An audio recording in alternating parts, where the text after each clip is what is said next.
Previously, on the Hoard of the Dragon Queen. The north of Faerun finds itself embroiled in chaos, as the long benign cult of the dragon has recently made a resurgence and is actively pillaging nearby lands at the behest of Seven Sajarin, who is attempting to gather 5 dragon masks to release Tiamat from her prison in the Nine Hells. Meanwhile, 4 novice adventurers journey to the town of Greenest as caravan guards for the belligerent Nub McGrub. During said journey, they came to know Nub's bodyguard, Sebastian Crenshaw, and the reserved Marlowe Duskwood, who did their best to make the group feel welcome, despite Nub's foul temperament and overt self-interest. When the party reached their destination, they were greeted by the sight of a blue dragon that circled ominously over the town. Sensing the plight below, the party ventured further in, and soon arrived at Greenest Keep, where they became acquainted with Governor Naito and Castilian. From here, the party proceeded to work through the night, and saved many townspeople, whilst also driving back the nefarious raiders, which eventually culminated in a stand at the keep, and an ultimatum posed by the battle-hungry Langdrosa Cyanrath. Zark answered the Draconid's challenge for single combat, and fought a pitched battle, with the former eventually prevailing, thanks to the awakening of a mysterious new power. The raiders retreated after the battle, and the party were rewarded for their efforts. After spending a few days of rest, the party were besieged by Nessun Wildra to find his friend Leosin Elenfar, who was captured by the raiders during the attack on Greenest. After tracking Leosin back to the raiders' camp, the party were captured almost immediately, thanks to Zark's reputation.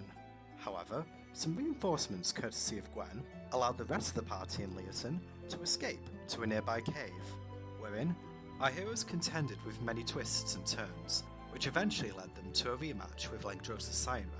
After returning the Dishonored Warrior to his senses, he vowed to join our heroes' fight. And now we return as the Tyranny of Dragons continues.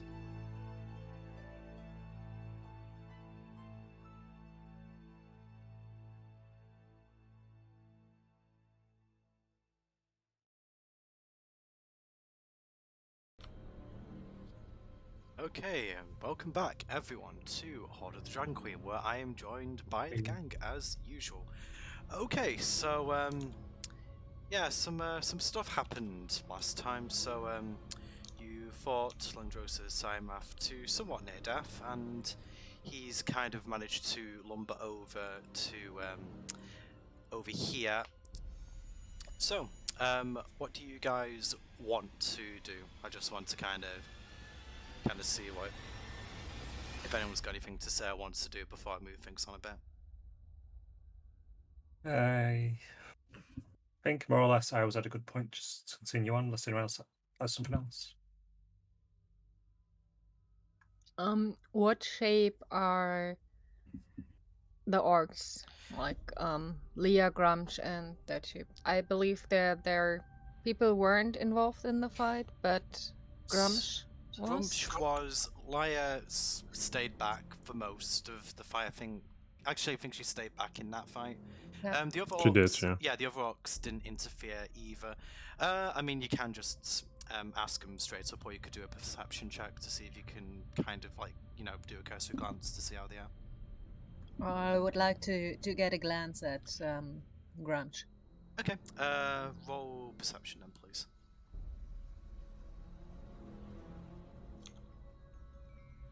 Sorry, It's okay. I forgot I don't have the plugin. Nah, it's alright.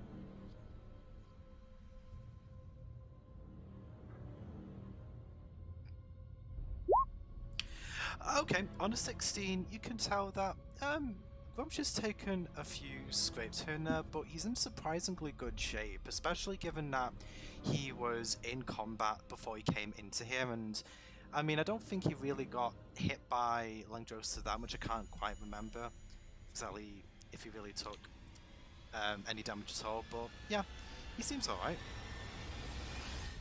Good. That was me.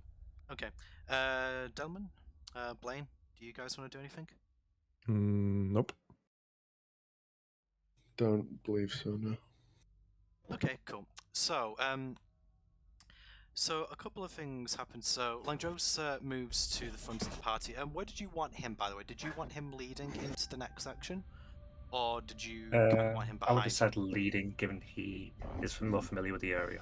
Okay, so in that case, before he proceeds, Langdrosa is going to turn to you, Arthur, and just go, "Listen,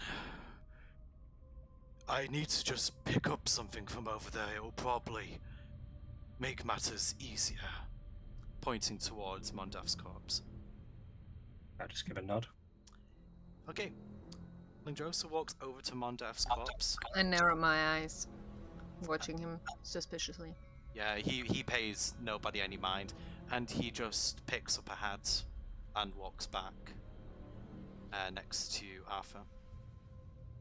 At points, I would just raise an eyebrow. These cultists are many things. They're loyal, but they're cowards. Seeing this will probably break their morale. I understand then. Lead the way. So, Laia actually sort of steps away from the crowd, and she actually says, she kind of like looks over towards you, Gwen. It seems like she wants to talk to you before you move on, but is kind of like cocking her head to kind of indicate that you kind of need to talk away from Dalaman.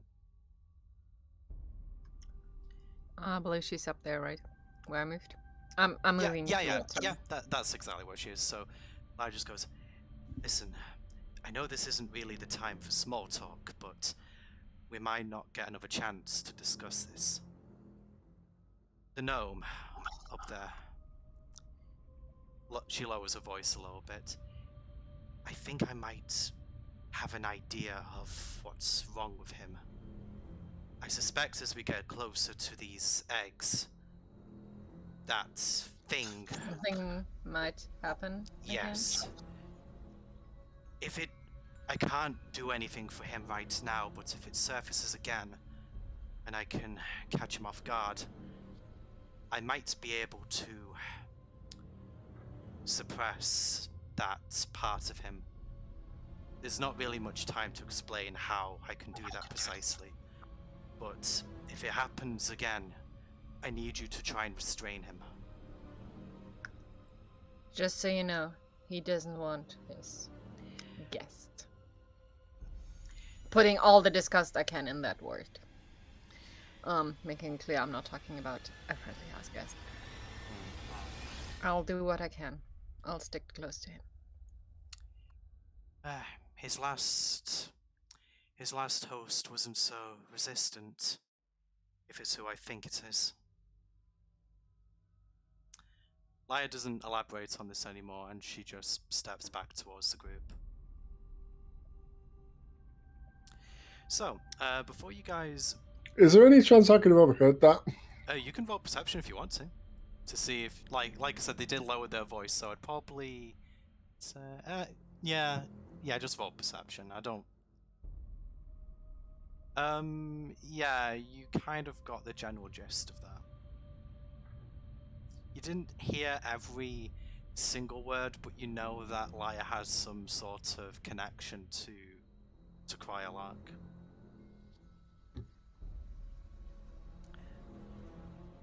I'd probably say that, yeah, you essentially know more or less what Gwen knew. She should have perhaps stepped a little bit further away, but oh well.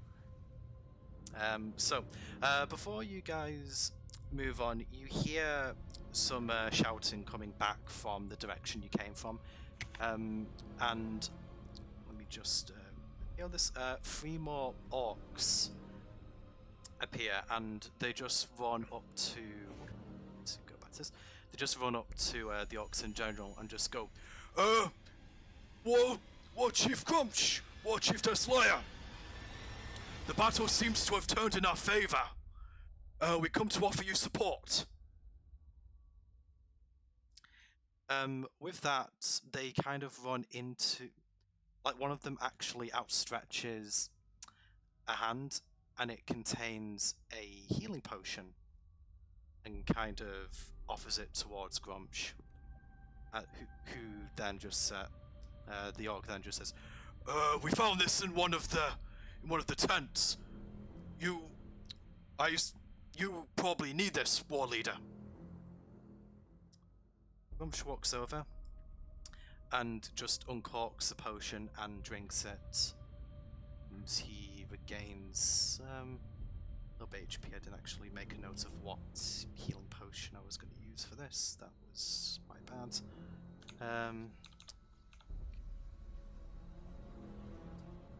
Just can't quite remember. Basic is 2d4. What's I the- think what's the next one up is 4d4. I think it's 44 is the one I wanted. For some reason I just didn't write down the calculation. Apologies. So I'll just go ahead and roll that now. Thanks, Sandu. Okey-dokey.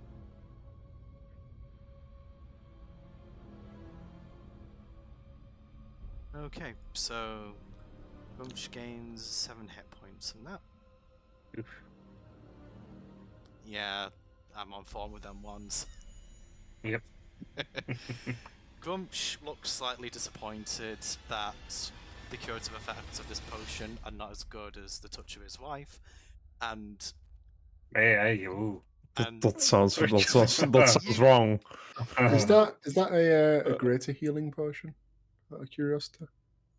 I think Yeah. it was probably Okay. Yeah, it was a one up from basic. I just for some reason just didn't write down the specifics of that. So, Grumsh turns to the orcs that are already here, and he just says, "You lot, cover our retreat." And then he just goes, "You three, move forward." So they are going to join up with you, and the orcs who are already here are going to stay back. Grumsh himself moves over, and Leosin just kind of announces out loud to you all, "Listen, you're probably not going to like this, but I think I should probably stay back here. I think you know where the dragon guys are now, so you don't really need me to walk into further danger now, do you?" Kind of just talking to the group, not addressing anyone in particular. Oh, but darling, weren't you the one who wanted to go in there? Yes, send us all in there? I know, but I didn't know how dangerous it was. I mean, yes, I did know how dangerous it was, but I didn't realize there were so many things trying to kill me. In the middle of a camp.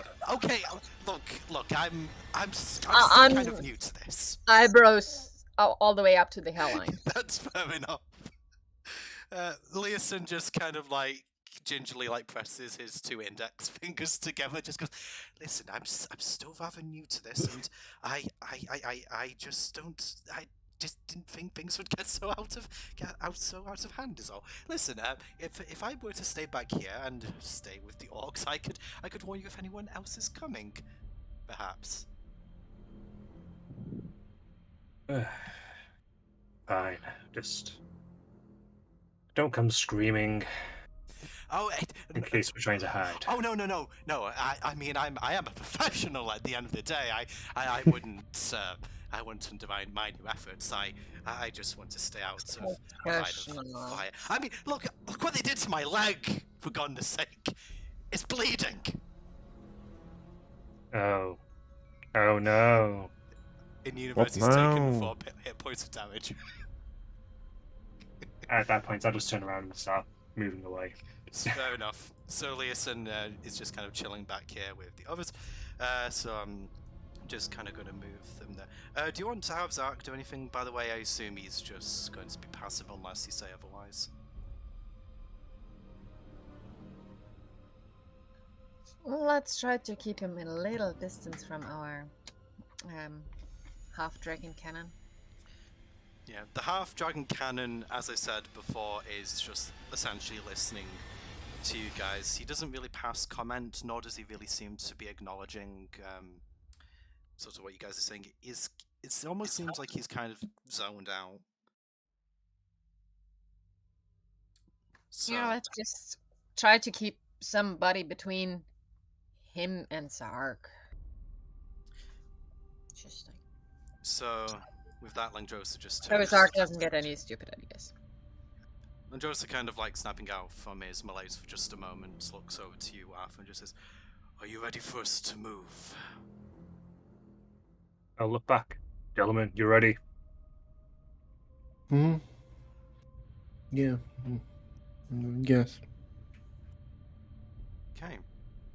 Lead the way. So, are you following directly behind Langdrosa, Arthur, or are you taking Gwen's advice and kind of letting him go down the stairs? He isn't looking back to check whether you're. I'd say I'd be 10 feet behind him. 10 feet behind. So just a little bit of space, not much, but. Okay, so I'm just going to go ahead and move you this room.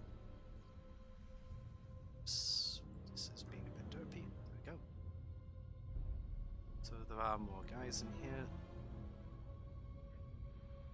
Right, so Langdrosa moves into this room, and these guys, as you kind of go down the stairs, Arthur, you do start to hear the hushed but somewhat frantic whispers of these three guys in here. If you want to roll perception to see what they're saying, you can do so. Otherwise, Langdrosa is just going to keep going forward unless you stop it. Might as well. Okay, 14. I'm not going to say that you hear the whole conversation, but you get the general impression that these guys know what is being going on upstairs and they're frightened. But specifically about what they intend to do about the state of the affairs, you can't really tell from here. So I guess I'll just keep following behind. So that Langdrosa just strides into the room, and these three just recoil backwards. They were not expecting to see Langdrosa, and quite like a lot of the other cultists you've seen in the cave thus far, they look injured, and were probably most likely injured by Langdrosa. Without saying a word or skipping a beat, Langdrosa simply takes the head of Mondath, I'm just going to use Mondath's token for this, and just tosses her head in the middle of all three of them. Whilst you would expect them to scream or to just recoil back in further horror, they just seem pinned to the spot, almost frozen. He's induced such a state of terror in them that they can barely move. However, one of the Dragon Claws does manage to pipe up and say, "Oh god, oh god, oh god, what do you want? What do you want? He's come back to finish us!" At this point, I'll walk forward. Stand beside Langdrosa. As he says this, you do hear some sound coming from behind you, but not much yet. So, are you going to interject yourself here, Arthur? Or are you waiting to see what Langdrosa does? I'll interject. Your weapons down now. Okay. Roll intimidation with advantage, but I'm also going to say add an extra +4 to that. Okay, Just given these specific set of circumstances. It's their leader's head after all. So it'll be +6. That's better. Awesome. Okay, so yeah, without hesitation, the three of them comply, and Langdrosa then speaks. "I know you have guards up ahead. Tell them to surrender. I know the one standing back here holds slightly higher rank. Let us pass, and you will live." So, with that, these three just run to the stairs behind you. Just going to reveal a little bit more of the map so you can see. So they're kind of running this way. I also have to reveal this. Oops, Daisy.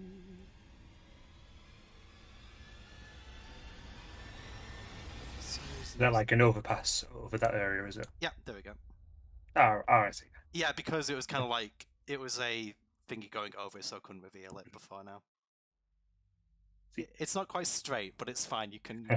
You don't. we get what it is. I'm not going There's to. a weird path. I'm not going to make you roll athletics or acrobatics across the bridge. Don't worry, I'm not. It's not a Skywatch pass. Nope. No. It's definitely not one of those. What do you take me for? Okay, so they just continue. They just go down there. Do you guys follow? Landrosa, if you don't stop him, is going to just start striding forward. Actually, he's going to pick up the head again. As he's picking up the head, I want to have a look around this room to see what's actually in here. Okay. Roll investigation for me. Okay, you can tell that this is a general barracks area.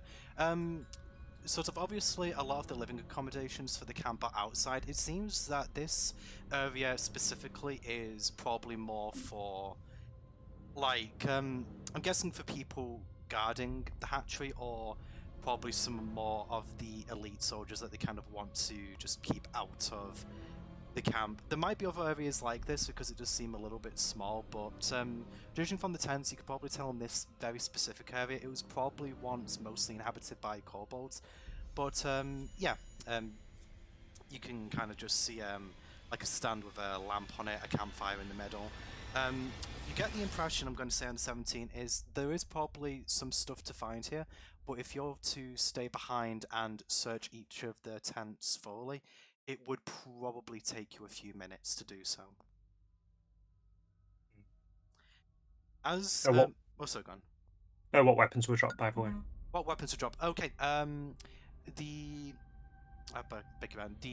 So there were 2 Dragon Claws and 1 Cold Dragon Shield. Okay, so the Dragon Claws dropped a scimitar, as they usually have, and so I just need to go over. Oh, sorry. Hello? I just need to get this character sheet up. I always miss one of them. I think it's because I wasn't expecting to. Oh, Dragon Shield. Okay, let's see what he actually has. He has a spear. I'll just leave them be. Just a regular old spear. These weapons, I'll just say outright, these weapons aren't magical. So Langdros is seeing you look around, think like this room, just considering you probably had a few moments to do so whilst he was picking up the head, will kind of just like lower himself to kind of be looking at eye level to you, and just goes, we don't have time to look. If you want me to work with you, we need to keep moving. Fine. With that, Lead the way. Langdrosa keeps moving onwards. Is he armed, by the way? I can't remember. Langdrosa, yeah, he did pick up his greatsword. Right, yeah, okay. Never mind. Yeah, like he's just generally. Sorry, go on. Actually, on that note, can we please say that Zark picked up any weapons he might have dropped? Because I don't remember if he dropped any. I don't see either, so I just go here. Dropped. There would have been time before, like, while we were talking and getting ready to walk downstairs. If he had dropped any weapons upstairs, that. Yeah, I'm going to It say. might have been in that one last session. Yeah, fair point. Before. Yeah, I'll be fairly forgiving and say that you guys have picked up your weapons. But I mean, since you've kind of announced that, I'll say that Zach will have picked it up now if he hasn't done so already. Can I ask something? Oh yeah, of course you can. Go ahead. How much health is Max again? I wasn't keeping a track of Max's health, I don't think, last session. I think just 1? He got No, healed. I healed him He got again healed. once after that. He was healed twice. He was Yeah. fairly, I think he was halfway. More than halfway. Oh, okay. I mean, I have 17 at the moment on his token, but I don't know if that might be out today. Sounds right to me. Hmm. Does he Yeah. have around 20? I think his max is 25? 25 or something like that. 25, yeah. Yeah, 17 sounds right to me. Okay. Okay. I Can did put you- more than one healing spell into him. Can you use potions on, like, animals? Yeah. I don't think there's That's why not. I don't think there's a rule against it. So yeah. The wolf has only 1 less HP than I do. I'm a very squishy boy. that is. That's also quite depressing. Okay. So did you want to? Did you have a feeding potion, bloody hell? A healing potion to feed Max before we move on. I do, yes. Okay, if you wanted to go ahead and do that now, Langdrosa is just kind of like walking forward. So I'd say in the time that he's kind of like him and Arthur having the conversation, he starts moving. In that same time frame, you can be given this healing potion to Max. So go ahead. Yeah, sure.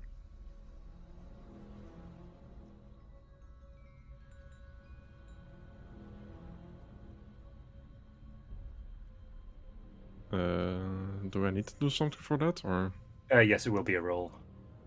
It should say on the potion, if it's a standard potion, it'll be a 2d4. Oh, okay. magic plus 2, is it? Right. Mm-hmm. Okay, so Max gains 6 hit points. So that will take him up to 23. Nice. Okay, awesome. Right, so do you guys want to do anything else whilst Langdrosa is moving forward, or are you guys going to be following on now? How long were we searching around in this room? In the barracks, I'm going to probably say that Arthur just sort of took a cursory glance, probably about the amount of time I was actually describing it, probably about maybe 30 to 45 seconds, and then Langdrosa just essentially said, no time to be a loot goblin, we need to move. Okay. But I am a goblin. Hobgoblin. He makes the concessions. Oh. Right. Okay, so what are you guys doing? Are you doing anything else, or are you following on? I am going to be following. I guess if I'm being hurried along, I'll follow. Yeah. As I say, Langdrosa is doing what I'm he has to do. sticking with Delman unless he wants to stay up there. No, I'm coming. Just move Zach with you. There you go. Right, okay, so Langdrosa keeps moving forward across the bridge, hop, skip, and a jump. Oh, I should have... Actually, you can't walk in that layer because it's a token. Whoops. Should have put that on the map layer. There it goes, on the map. Never mind. I've lost the bridge.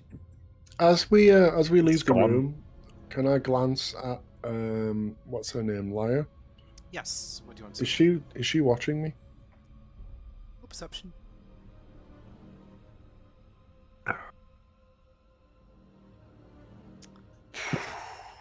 Alright.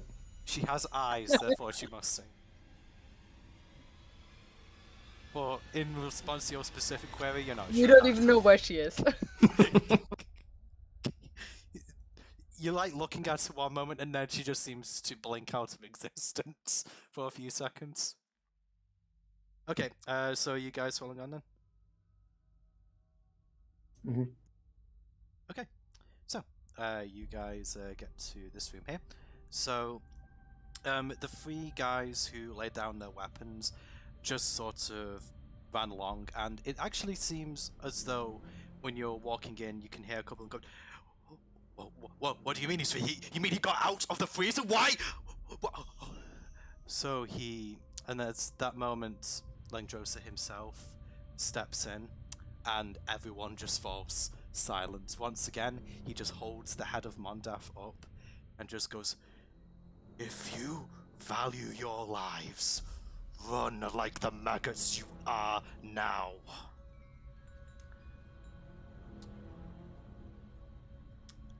And with that, these guys don't really even need to think about it. They just, all at once, run for the hills outside of the hatchery. Langdrosa has managed to clear your path for you. Damn it, it's depriving us of the XPs. Okay. Yeah. I mean, you chose to save him, so that's kind of the consequence of that. God, he's making things easier for us. God. It's like the story changes if we decide to do things. Okay, so you guys move on, and so... Can I check out Remember, this? you're talking to video game players. They don't know that. What does that say? Video game logic isn't like that. It doesn't matter what you do, the story happens. Yeah. And if it tells you to hurry up and you take 5 days to get there, it doesn't matter. In this It may do in this case, but actually, in video game logic, you're completely correct. Sorry, Delama, what were you asking? Can I look at this? Yeah, Sorry. so just roll investigation generally for the room. Okay, right, so you can tell that, like, throughout the cave, like, the various stalagmites and stalactites just kind of look like a regular cave formation. In this room, however, they seem to have been polished. It seems that this room has kind of been taken better care of than the others. That that thing that you were pointing to directly is an altar, to Tiamat. You can kind of just see a bunch of flickering oil lamps, like either side of the altar. There's kind of a few on the walls of the room which I didn't put on there. Yeah, you can probably also tell based on how high you rolled that there's a lot of carvings on the wall, but it seems that like the carvings of the black dragons have kind of been given more. They're kind of like more in the foreground than the other dragons. There's kind of like depictions of all of the various chromatic dragons on the wall. There also seems to be an image of Tiamat herself over what appears to be some sort of volcano. Do me a favor, any of you, roll intelligence to see whether you can kind of glean the meaning of that.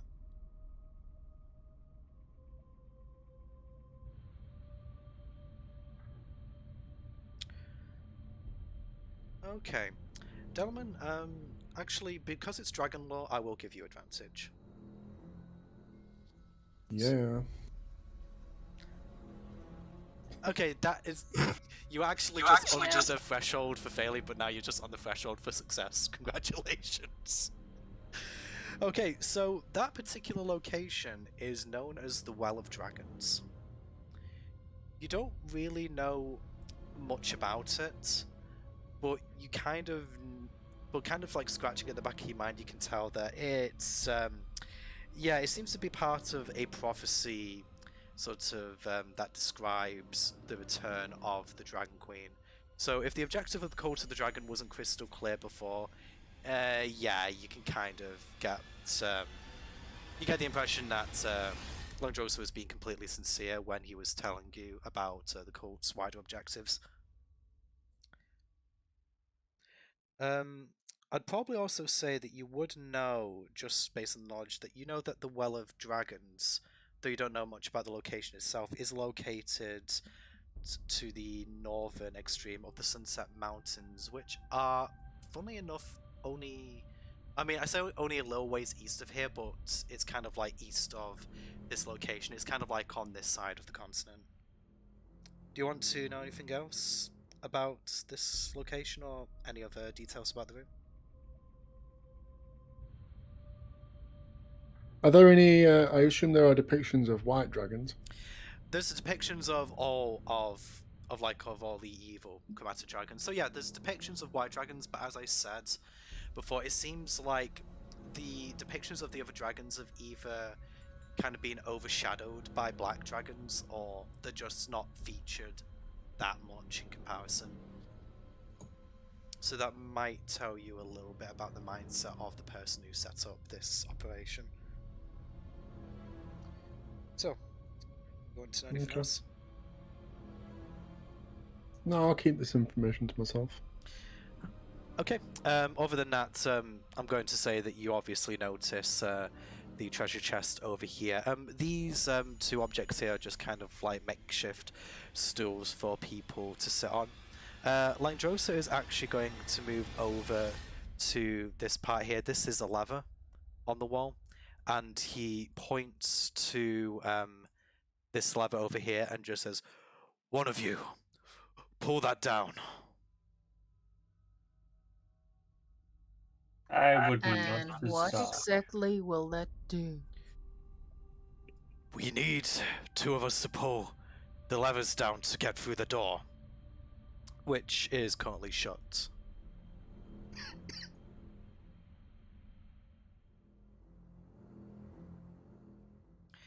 Landrosa looks at the party Also expectantly. nodding to Zark, like same as Arthur. When he does that, I'll go and stand facing the door. So you're Robert going to beside me. position yourself by the door?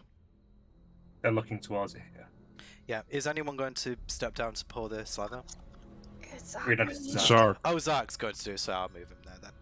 Okay, so, like, Landrosa just turns to Zark and just says, "We need to pull it down at the same time. On 3.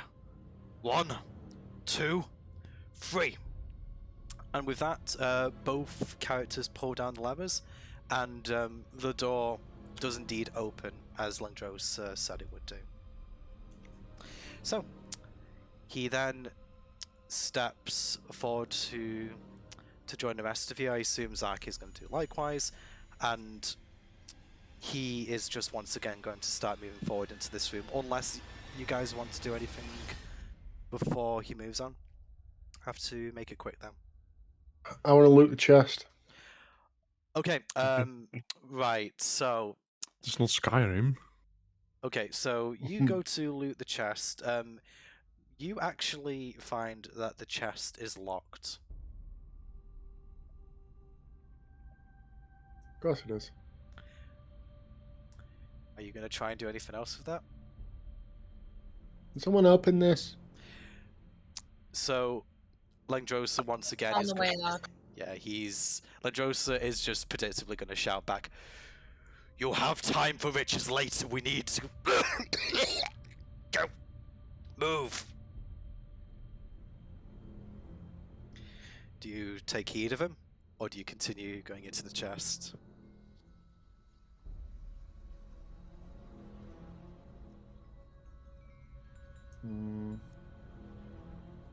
No, I want to know what's in the chest.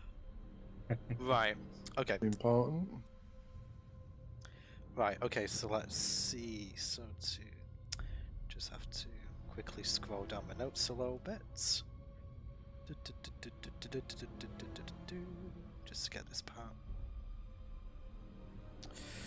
Right, okay, so as I mentioned, the chest is locked. I don't suppose anyone here would have proficiency with lock picking or the like, would they?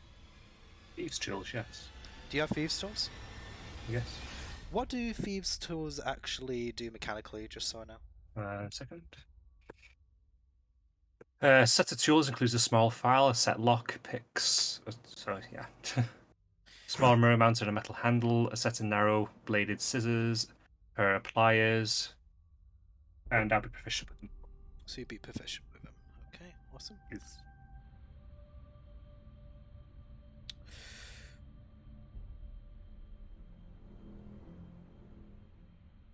It's just a D20 plus proficiency bonus, right? If you're Right, proficient okay. with them. Incidentally, I am going to point out, because of Delaman's high investigation, you do see this area down here as well. This is probably the area that Landrosa was alluding to when he was talking about like Mondaf's quarters. But okay, so are you going to try and pick the chest, Arthur? Didn't he want to go in there? Landrosa told you if he died that there would be more information in there, but he's very dead set on going towards the eggs. Oh, I thought he said there was like more of that emergency juice that keeps him sane in there. No. Maybe I misremembered. No. Basically, he was saying if he were to die, you would find more information there. Essentially, is what he said. Okay. So, Arthur, you going to assist Delaman with this?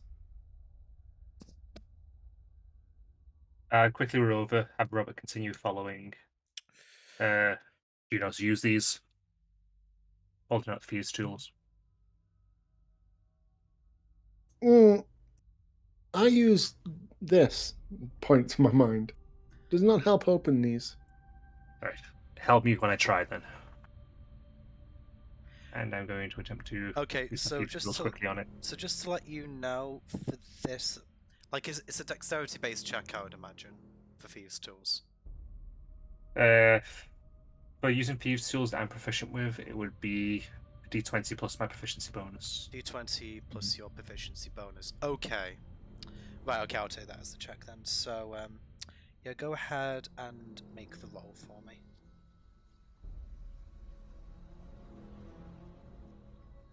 Oh god, you don't know how lucky you are. Right, so, Arthur, as you start to pick the lock of this, you kind of notice something a little bit strange. Your eyes kind of like, sort of like, as you're locking it, it doesn't seem like the tumbles are kind of like moving in a regular fashion, and out of instinct, you kind of like peer underneath the chest and you notice that it's attached to some sort of mechanism. And that the lock itself would probably cause this mechanism to trigger if it weren't picked deftly enough. You kind of, it's good that you realize this just in time, and you start to you kind of use the tools a little bit more carefully. And after a few moments more of picking it, the chest eventually opens without any incident occurring. See, Good piece job. of cake. Good job. Right. Okay. So, so the chest opens. I assume you'd like to have a look at what's inside. Yeah, I'm just gonna leave it and walk away. Yeah. Yes. Yeah, we just did it for the lockpicking experience. I don't want the 3 gold in there. Yeah, just to let you know, I'm not rolling for this just because I did want to give you guys some rewards for this section, so I wanted to have this particular thing be fixed. Right, okay, so the first thing you find, Arthur, on the very top, is a string of pearls, which is worth 300 gold. Making notes as we go. Yeah, tell me when you're ready for me to continue, by the way.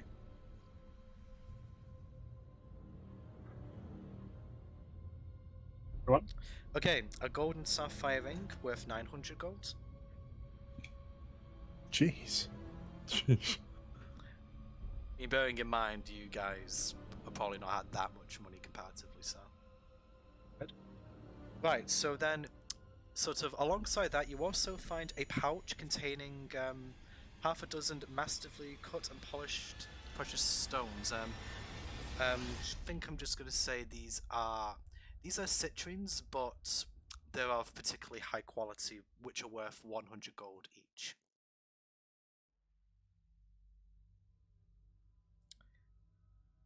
What is a dozen again? I always forget. What was that? Sorry. 12. Sorry, half a 12. dozen. I said half a A dozen. dozen is 12. So it'll be So six. half a dozen, 6. Sorry, I should have just said 6. Apologies.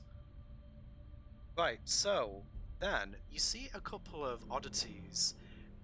You notice a longbow. It looks to be of rather fine quality, quite noticeably better than anything that you've really seen. Like, just kind of like on your travels recently, like even when you're at the blacksmiths or like any vendor, this longbow does stand out to you as being quite impressive. Did-dookie. And then, also, alongside of that, you also notice a staff, which appears to, like, the staff is, like, oak wood, but it seems to have the carving of a snake etched into it. As he reaches forward for that, I'm going to smack his hand away. You can have the bow. It's too big for me. Okay, so... This interests me. So, underneath all of that, you then see quite a lot of coins. So, the coins total to 3,000 gold. 2,600 silver pieces. Oh, And 600 copper pieces. And then finally, at the very bottom, underneath all of that is just a single pearl. That has an almost unnaturally iridescent sheen to it. hmm. So, there you go. There's your stuff. Happy now. I hope Can so. I pick up that pearl using Mage Hand? Yeah. Rather than touching it, just pull it close and just examine it. I tried to swat the mage hand, but go through it. Yeah, you can pick it up. Do not just go touching foreign glowing objects. I pick up the bow. Blaine, might be Yes. something useful for you. I'll throw the bow at him. Okay. I catch it. Blaine, just to let you know, this is a +1 longbow. Right. Just so you know what to add to your character sheet. Yep, thank you. Did you note down the staff in the Pearl Doom, or do I get those? I just generally made a note of them all. But go ahead. I do want to identify that, but I don't have 10 minutes. So. Okay, I'm just going to move this over here. I forgot to do so on stream. There we go. Right. Okay, so that's all of your stuff. Lendrosa kind of has come back, and he is really impatiently tapping his foot. Kind of And he just Oh, goes, everything Sonic the into my bag Hedgehog. that I can. Let's go. "Are you quite done?" Near enough. How's Grumsh still back with Liar? What was that? What was that saying? Well, knowing Grumsh, why is he still back with Liar? Why isn't he up there? I think, to be honest, Grumsh has just kind of been resting for the last few minutes. You would kind of think that you'd just be running forward and chomping at the bit for another battle, but I think... Actually, I want you to make a perception check, actually, Gwen. Does she have any visible lead? She does not. Right, okay, so you can tell that what's actually happening here is Lyra and Grump seem to be whispering to one another, and they're occasionally looking over towards Dalman. They don't notice you listening, considering how high you rolled. I'm just going to say that you were able to kind of glean this from an almost imperceptible glance. Do you choose to say anything to the pair? Or you just Can going I to hear anything? Any words? Yeah, okay, so I'm going to say that basically you hear Lyra say something along the lines of, yes, I know it's hard to believe, but it's really him. The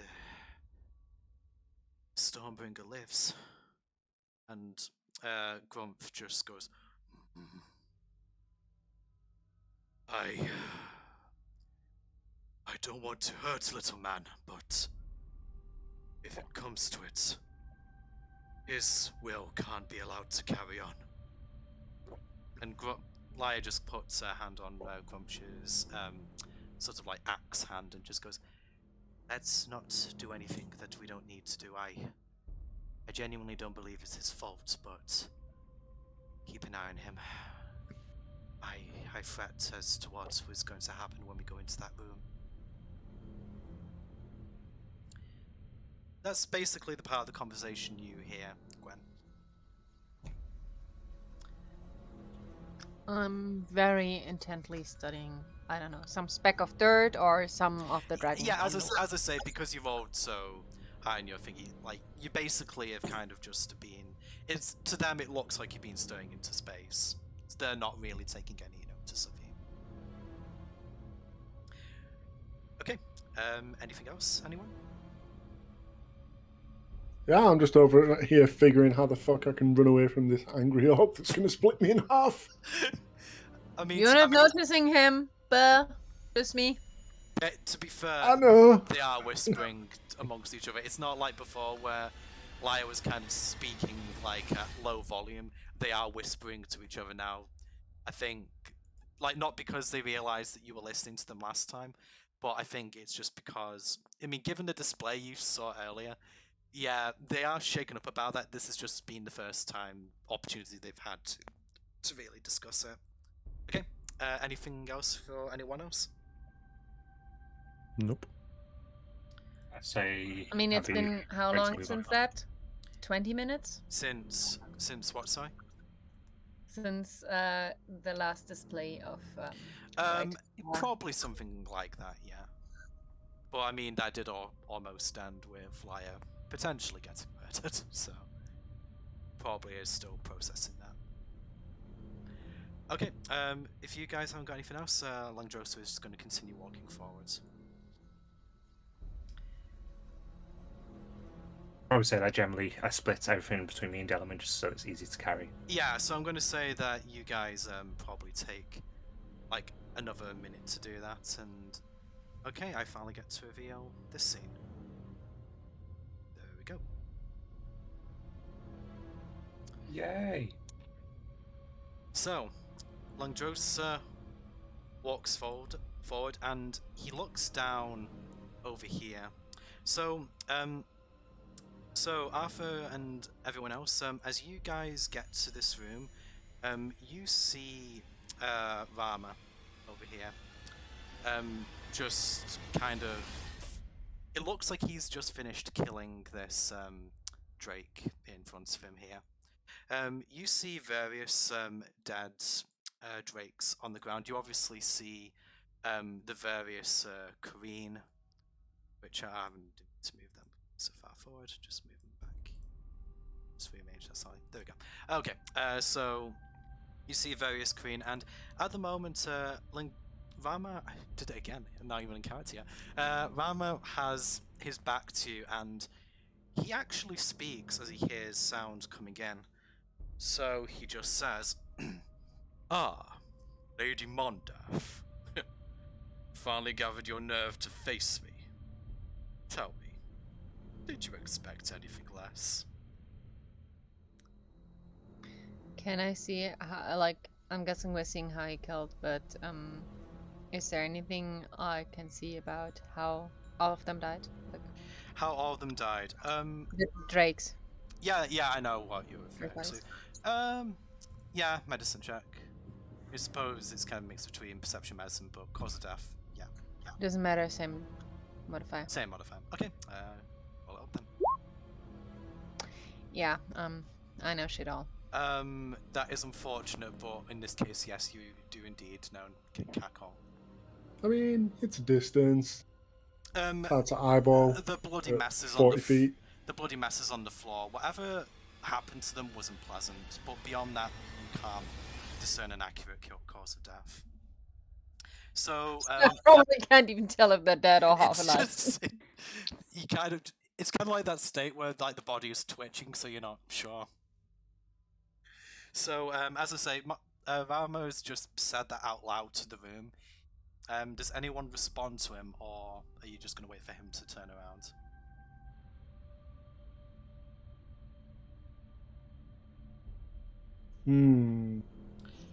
I've heard Mondaf speak, right? She was, she was talking during the battle. Oh yeah, you've heard Mondaf speak. You were captured, she didn't really talk to you directly, but you have heard her speak before. Alright, I want to cast Minor Illusion and do the sound effect and make my voice sound like hers. Okay, go ahead. And say... what's going on here? Rama just goes... My save is 12, if you want to try and overcome it. Right, okay. I think he is going to try. I don't think he has any... Yeah, he doesn't have anything for this, so it's just going to be a flat D20. Okay, so yeah, he doesn't... At this moment, he doesn't realise that it's actually thingy. Yeah, the Orcs are just going to go look back and just kind of... They kind of look confused why such an effeminate sound is coming from this rather effeminate-looking gnome, but they don't decide to say anything for a moment, and Rama in response just goes, "Isn't it obvious? I'm betraying you. Our alliance could have lasted a bit longer, but, well, you know as well as I do, Ralph Morden is not patient." At this moment, the other Korean are kind of like looking over here. So I haven't pointed this out yet, but these three objects here are most likely the dragon eggs that you've been seeking, and they look like they're just about to start moving them. Does anyone say anything else? Because at the moment, Rama's just kind of, well, monologuing, for want of a better word. Is he still looking away from us? Yeah, for the moment, but you get the impression he's probably going to turn around very soon. I was still in Mandath's voice. I want to go. What are you doing with my eggs?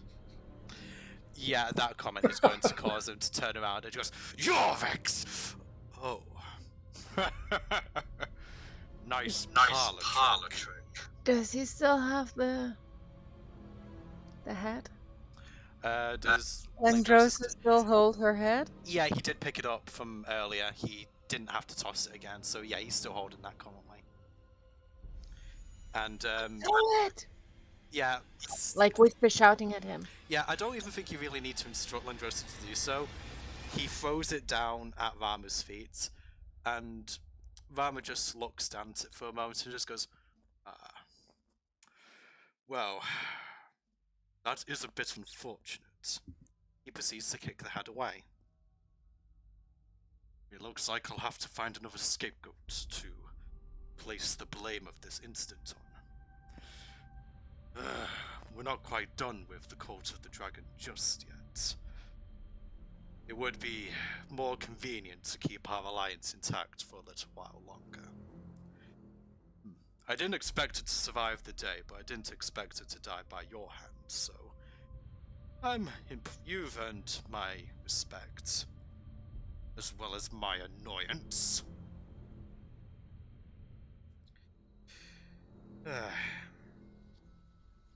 Kind of is just looking up at you guys. He's kind of expecting you to perhaps answer him in some way before he continues talking.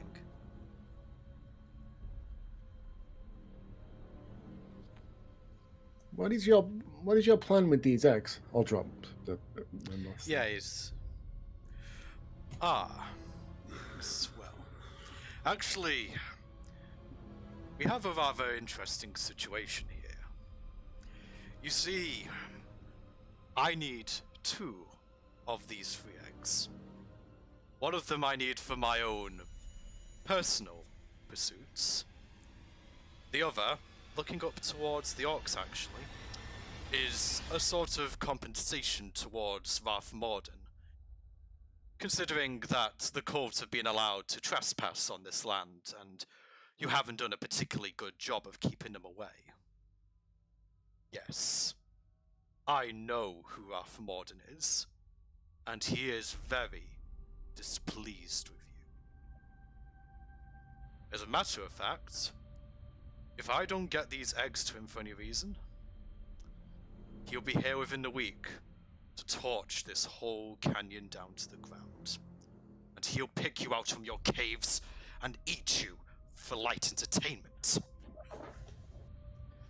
So, I have a You plan. said he wants 1 egg? And now you say you need to give him eggs? Do I recognize the name? Can you count? Mama looks over towards Gwen and just says, well, ideally I want to bring him 2.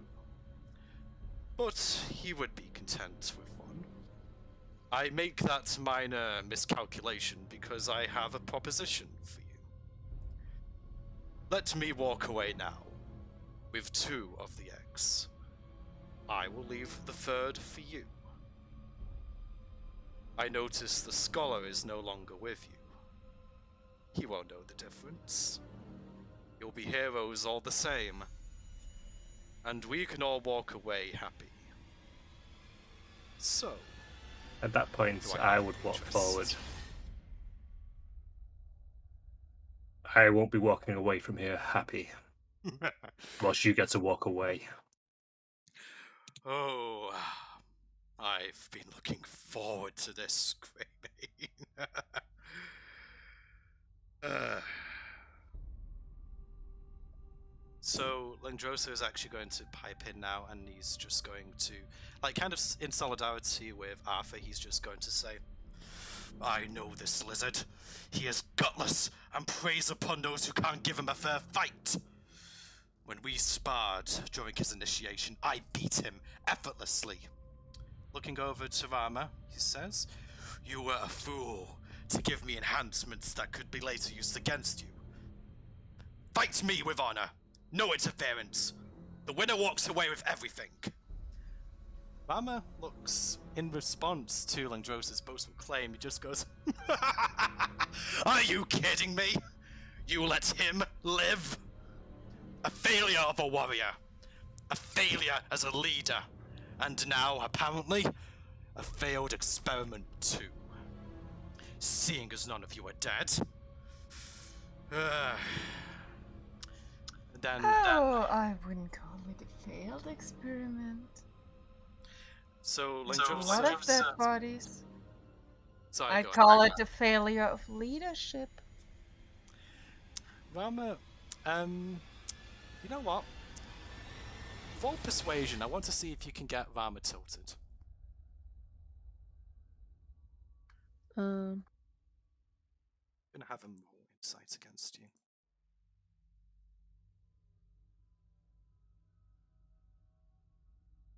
Right, so Rama initially keeps a straight face, kind of like trying to maintain his mocking smile, but you can see, Gwen, that those words did cut him slightly. It seems that things bother him when not all goes according to plan. Taking advantage of Rama's slight hesitation, Langdrosa continues his tirade and says, "So you admit it then, Lizard? You admit that you did this to me, and you have the nerve to laugh in my face?" And then Rama just goes, kind of still looking towards Gwen, somewhat disdainfully, but kind of takes a deep breath and recomposes himself, looking towards Langdrosa and says, "Ha! I have laughed at far more impressive men than you, such as those I slaughtered and captured after my victory at Garren Hill," looking towards Arthur, a knowing grin forming across his face. Langdrosa goes, "Well, that means nothing to me." Rama replies, "Ah, but you see, it means everything to him," pointing towards Arthur. "A promising career, 3 years in the making, cut short by war. Soon after Garren Hill, he became a prisoner as events continued to unfold. But then by chance, he was freed at the turn of the tide, only to be there the moment his country was burned alive."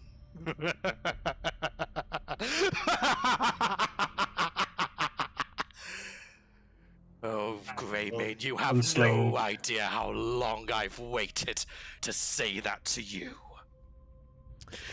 If you want to come at me, do so. Let me walk away. Do so. Either way, it would not end well for you. Either way, I have won. You don't get to win. Not now, not ever. I'd like to step forward. I'm going to slide down. So this just embankment. yeah. So as you do that, Rama just says under his breath, "Fool," and then he shouts up, "Larry!" And at first you have no idea who he is talking to, but then you notice one of the stalagmites or stalactites, whichever, it's the one that's on the floor, an eye seems to pop up on it. And you just, like, the orcs notice this immediately, the other guy, you might not be aware of it straight away, and then you just hear a voice that goes, "Feeding time." Yes, Larry, it's feeding time. Keep the others busy, whilst I settle this old conflict. With that, Langdrosa is also going to slide down the embankment to be side by side with you, Arthur, and he's just going to say, "Fight the others if you want to, but he is mine." He's not just yours. Okay, so I just want to double check. Are you guys going to be okay to go for combat? This might take a while, just to warn you. It is 10, it is I 10 don't to need 9 to now. walk. So I just, don't need to walk the dogs tonight, so I'm technically free for a little longer. is how long's a little longer? Until I fall asleep sitting here. Okay. Yeah, I'm just checking because. Yeah, okay, because once I start the combat, I will be wanting to see if we see I say max an hour for me. But, max an yeah. hour. Okay, up to you guys. I'll do my best to get this over and done with in an hour. But it's your call. If you want to carry on, I'll do my best. Yes. Everyone else? Carry on. Okay, cool. Sure. Right, Sure. so with that, I am going to roll initiative. So let's just make sure that I've got everybody here.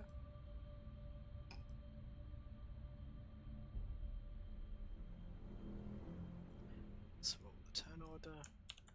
Let's put it into here. Okay. There is the turn order. So far down. Fuck. Before this happened, I wanted to eye the dragon eggs. Can I assume that these are way more than £10? For specific, you know what? Intelligence check with advantage. Once again, dragon law. Right, okay, so looking at the eggs, I'm going to say that you've read up enough on dragon eggs to kind of know their average proportions. The height, you can tell from a cursory glance, looks about right. They're about 3 feet tall, and yeah, they're about 150 pounds. Yeah, I They're thought not it light. wasn't going to be that easy. Yeah, they're not light. You can actually tell that there's 3 green grunts around just one of them. So yeah, you can probably assume just from that why they're kind of grouped together like that. They're probably going to try and move the egg first. That's the information I'll give to you for the check. That's fine. Okay. Didn't think it'd be as easy as a mage hand.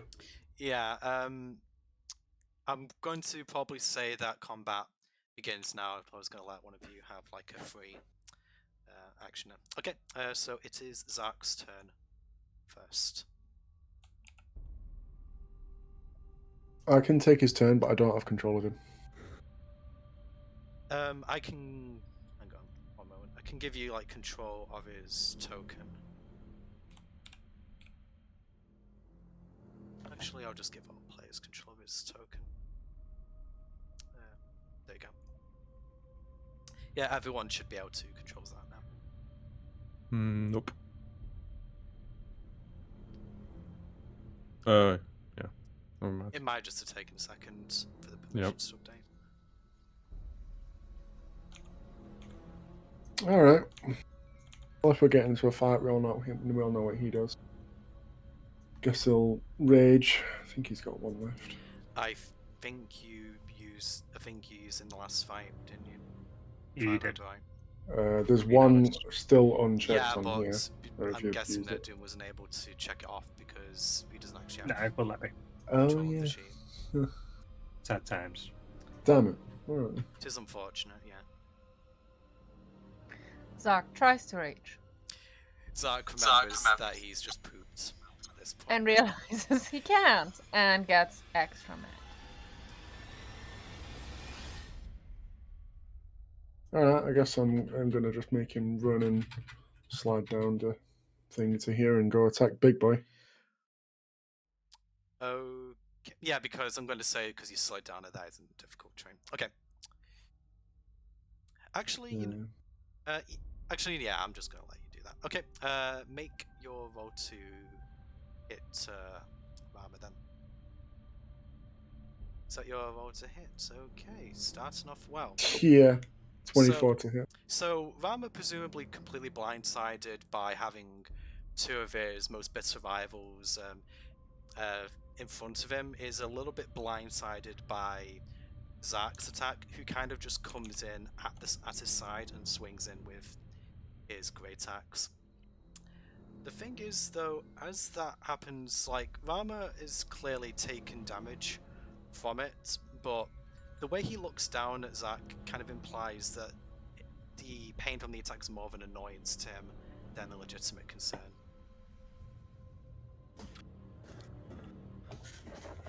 Okay, anything else for Zach? Don't think so. Okay. So in that case, it's Rama's turn. So Rama just looks over towards Zark and just says with his interaction, I see you're having some trouble getting into the fight. I believe you meant to do this. And with that, with his bonus action, Rama rages. And now, he is going to take his Great Axe, and he is going to reciprocate Zach's attack. Just going to do both his rolls. Well, one misses. Okay, the other unfortunately does hit you though. So that is going to be... Right, so it's +2 because of his rage for the damage, so that is going to be 13 damage towards Zach.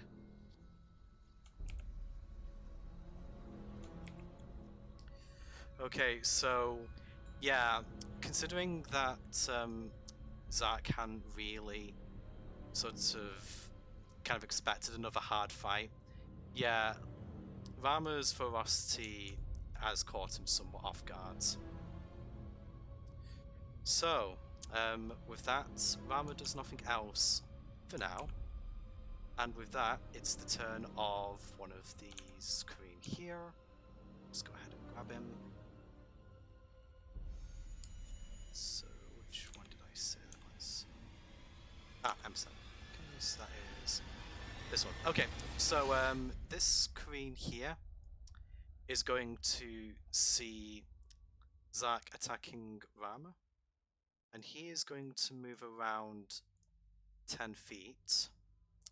And he is actually going to do something which I don't believe I've seen these guys do before. So let me just grab and shoot here. Okay, let me just see how I phrase this.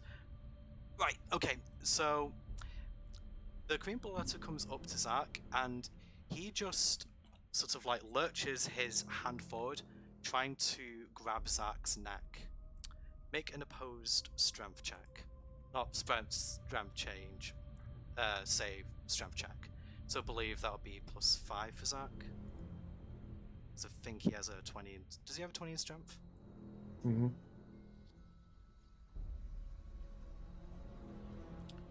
Okay, so for Zark. Okay, unfortunately for you, yeah, this guy is pretty strong as well. So he manages to get Zark by the neck, and bafflingly manages to lift him a little bit off the ground. With that, the Korean Bloodletter just grins, and now he is going to use his ground slam attack.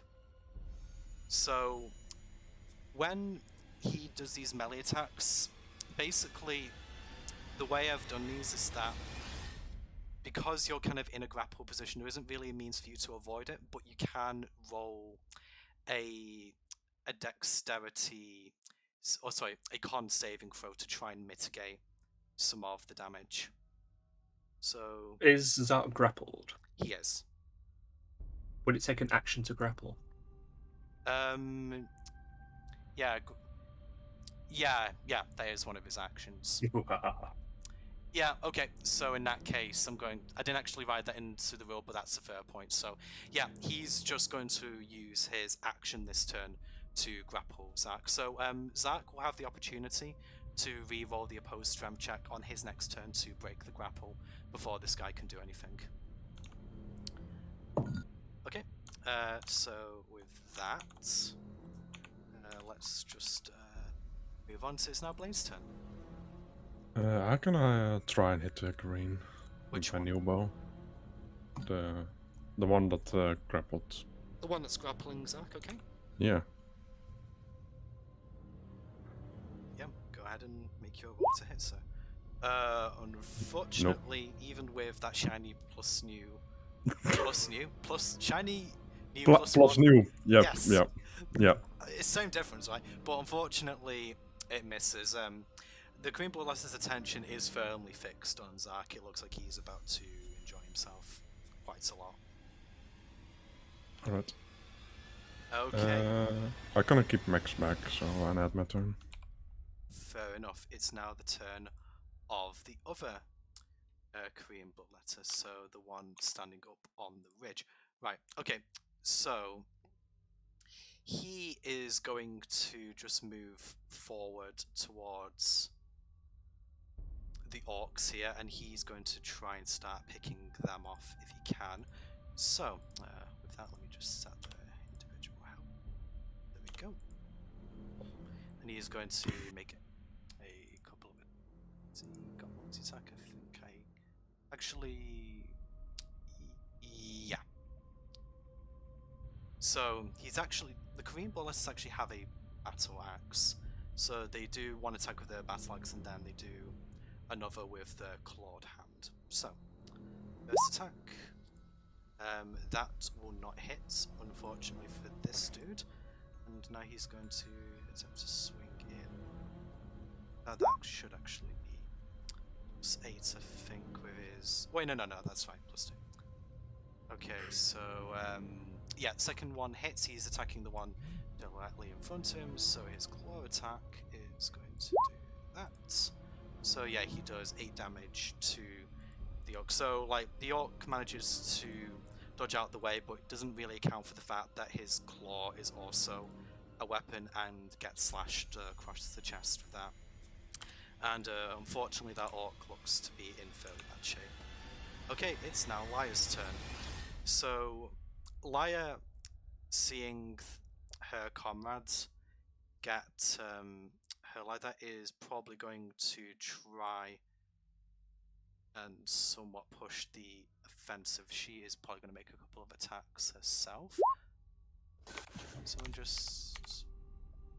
be right back for Sky. Okay. So, yeah. She's going to make a couple of attacks with her claws. Okay. Wow. Okay, that's Leosin. Great luck. Okay, unfortunately for Lia, yeah, neither of those attacks hit. The Bloodletter just somehow manages to step out the way. Not really sure how. He's not exactly a small target. But regardless, it's now Gwen's turn. Would like to move up to the edge. Okay, go ahead.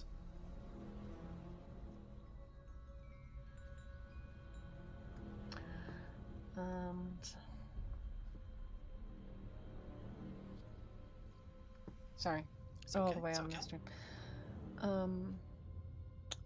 Would like to use Reduce Flame and try to throw the flame at the Korean that's holding Zark. Go ahead. Go ahead. Sorry, I have to look up the numbers. It's alright. It's alright.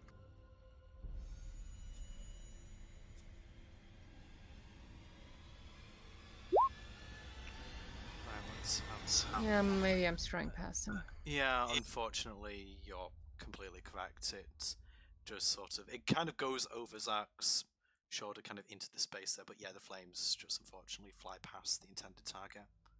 Anything else for you, Gwen? I end my turn. Okay, it is now the turn of Lingdrosa. So, Lingdrosa, quite true to his word, is going to... I think what he's actually going to do to start, he is going to... Actually, with that would hit Zark, wouldn't it? So, I think what he's going to do, he's going to take a slight step to the side, just so he's going to just, like, catch... Armor on the side of this. He's going to use his lightning breath, which has obviously recharged since the last time he used it. So, Rama now needs to make a dexterity saving throw, which I don't believe I made him proficient in. Nope, I did not. So, he needs to be a DC 19. He succeeds, unfortunately. And yeah, he is going to take 5.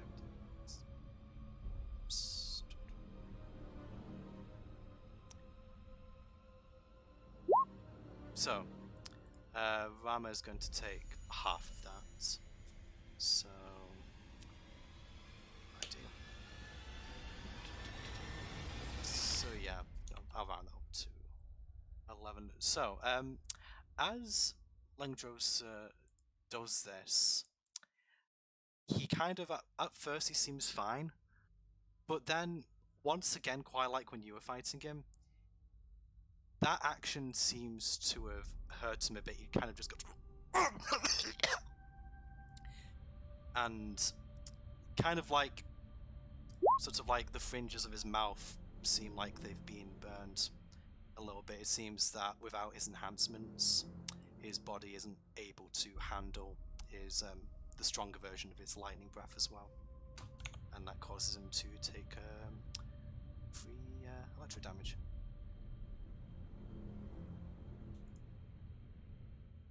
Okay, so that Random question: does he have a resistance to his own damage? not this damage, Damn. unfortunately. Worth trying. It's kind of, I mean, considering the state his body's in right now, things aren't working quite as they may normally would do. That's kind of like my in-universe logic for it. That's very fair. Okay, so in that case, it's now Arthur's turn. He gets to do something. I'm just going to run straight in with Robert following in tow, and both going to make attacks against Rama.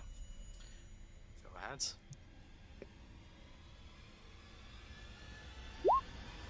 25 hits.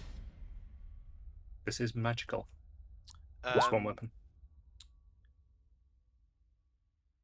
I don't know if it is. One of my infusions. Oh, right. Okay, so I mean that is going to hit anyway. Does the infusion also affect damage, or does it just affect to hit? Yeah, it'd make it magical. Oh, but yeah, so the damage would be regular, but I meant, does the actual mace, like, does the infusion kind of give the weapon extra damage on top of it being magical as well? I was asking. Oh, anything that's already been worked out. Yeah, okay, so it is 8 damage to him, although I know that normally it would be halved because of his rage, so he's just taking 8 damage straight up. Okie, and I was trying to remind myself of what my thing is for this. So Robert's running, and I need to try and rend him. 18? 18, let me just double check.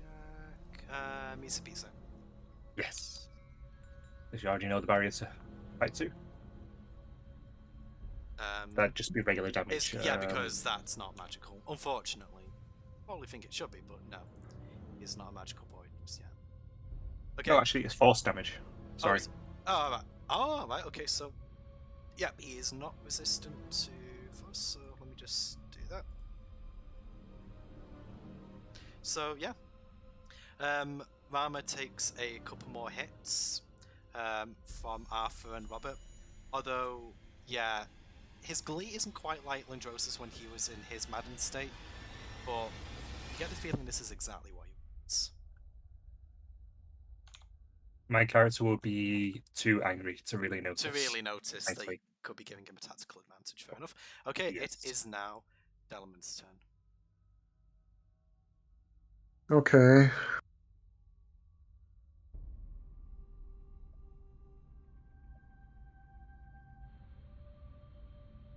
I want to cast Fog Cloud. Okay. Which is... Let me reach it. I think it's a 20-foot radius.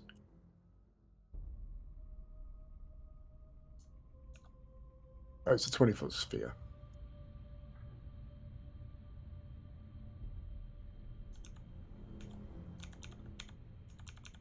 Let's keep it satisfying. Let's draw a circle in and throw it around. So you're kind of placing a fog cloud over this area? No, I was just drawing it out. And it just right, went sorry.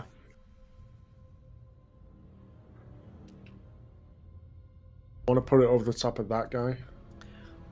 Fair enough. And so now the other Kareem behind it can't see through it. Fair enough. Yeah, that's fine. So within that is obscured, heavily obscured. So basically, no one can see inside it. No one can see through it. Basically. Nope. Okay. Nova effects, just to. Heavily obscured. I believe if you make any attacks while in it, you have disadvantage. Fair enough. So you got to get out of it. And that's my turn for now. Okay, very good. So now it is the turn of Daisy.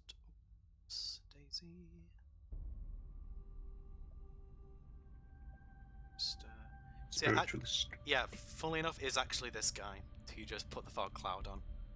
So he is probably just going to take a step forward to get out of that. And let me just see if he's in range for this. He isn't quite. So he is going to move. Yeah, he's aware of the danger he's putting himself in, but he's kind of banking on and just being more transfixed on rather than it is on him. And he, yep, should be able to get them. So let me just check he's actually got this. He is going to cast Entangle. So you need to be a DC 12. Is it DC 12 strength save for this? I just need to. Yeah, DC 12 strength save or spell save even. Is this one of the kind of spells that's affected by casting it within 5 feet of someone? No. No? Okay. So it's, yeah, against the spell save DC. So yeah, beat. Everyone needs to beat a 12 in there. Everyone in where? I'll just mark the area now. Sorry. So it's a 20-foot cube, isn't it, for Entangle? Yes. So I think essentially he is going to do a little bit of friendly fire here. So that's 10. Should it go up to? Just because I don't really use this spell. Go up to about here, should it? I know you've got it right. I've got it right. Okay, awesome. Right, okay. So everyone in that area needs It to. could go down another 5 feet, but It could yeah. go down another 5 feet. Okay, let me just. So yeah, about that. No one's sitting yet. more or less, yeah. It's a concentration spell though, so it only lasts as long as he keeps. Yeah, as long as he keeps up. Yeah, I'm aware of that.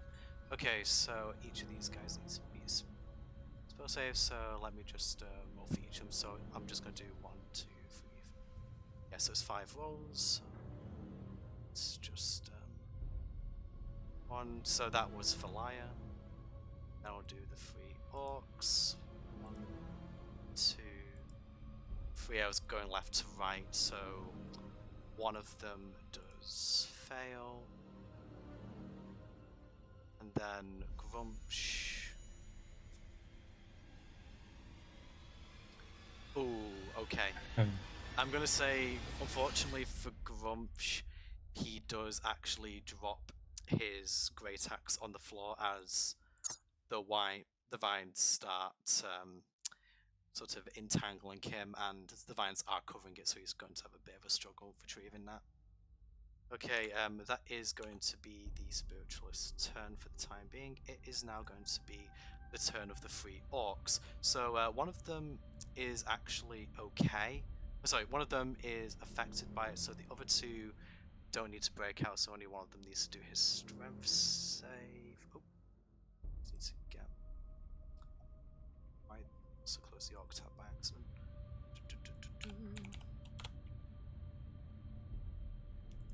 Let's check they have a. No, they don't actually have a. What's the strength save? That's unfortunate for them. So let's just roll left to right for their saves. Only Okay, one. yeah.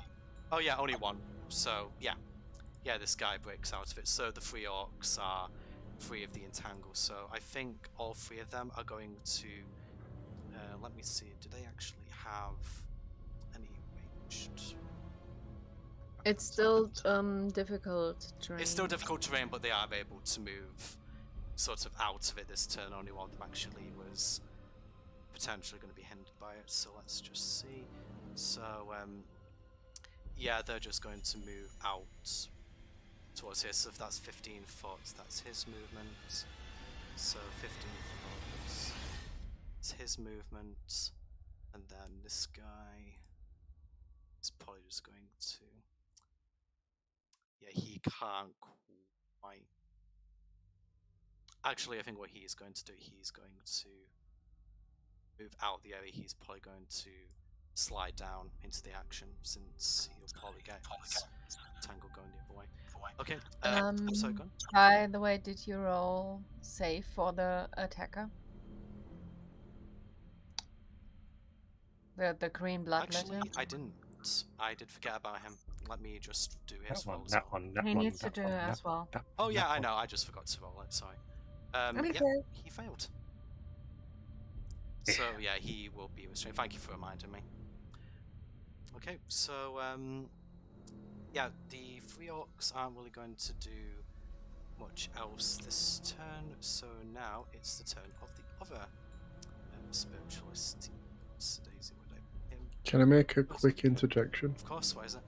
I misread the spell. It's not 20-foot diameter. It's 20-foot radius. So the circle should be the big one I put. If you're cool with me changing that. I mean, yeah, just make the adjustments on it now. Okay, there you go. Let's delete the smaller one. So it's that big. Okay, I'm done. Okay. So,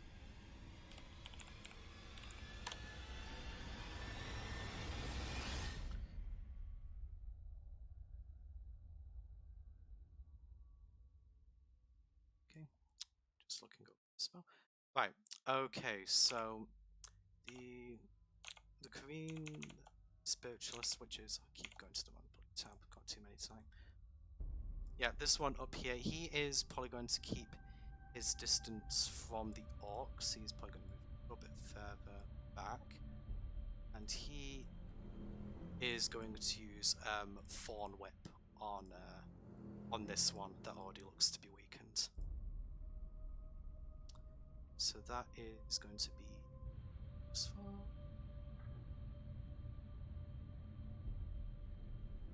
Is there any plant matter?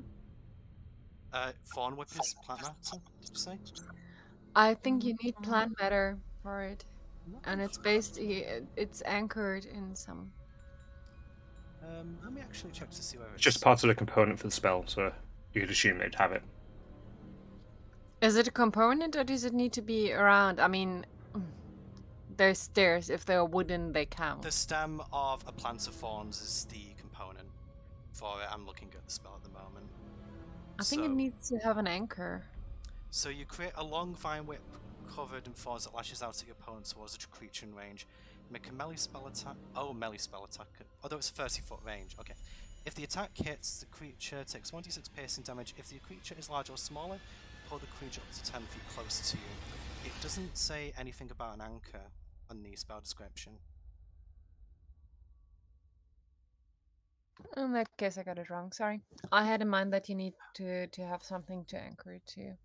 No, I mean, as I say, I'm just going off as the spell is written here, so I don't see anything to say that. I'm just like any creature who kind of has the spells prepared. Like these guys have the components on them. So, yeah, he did have one. What did he have again? So it was, so he hits. Oh, actually, did he hit? So I was a bit distracted. No, Nope. he didn't hit. Fair enough. In that case, all of that discussion was a bit redundant because he didn't even hit.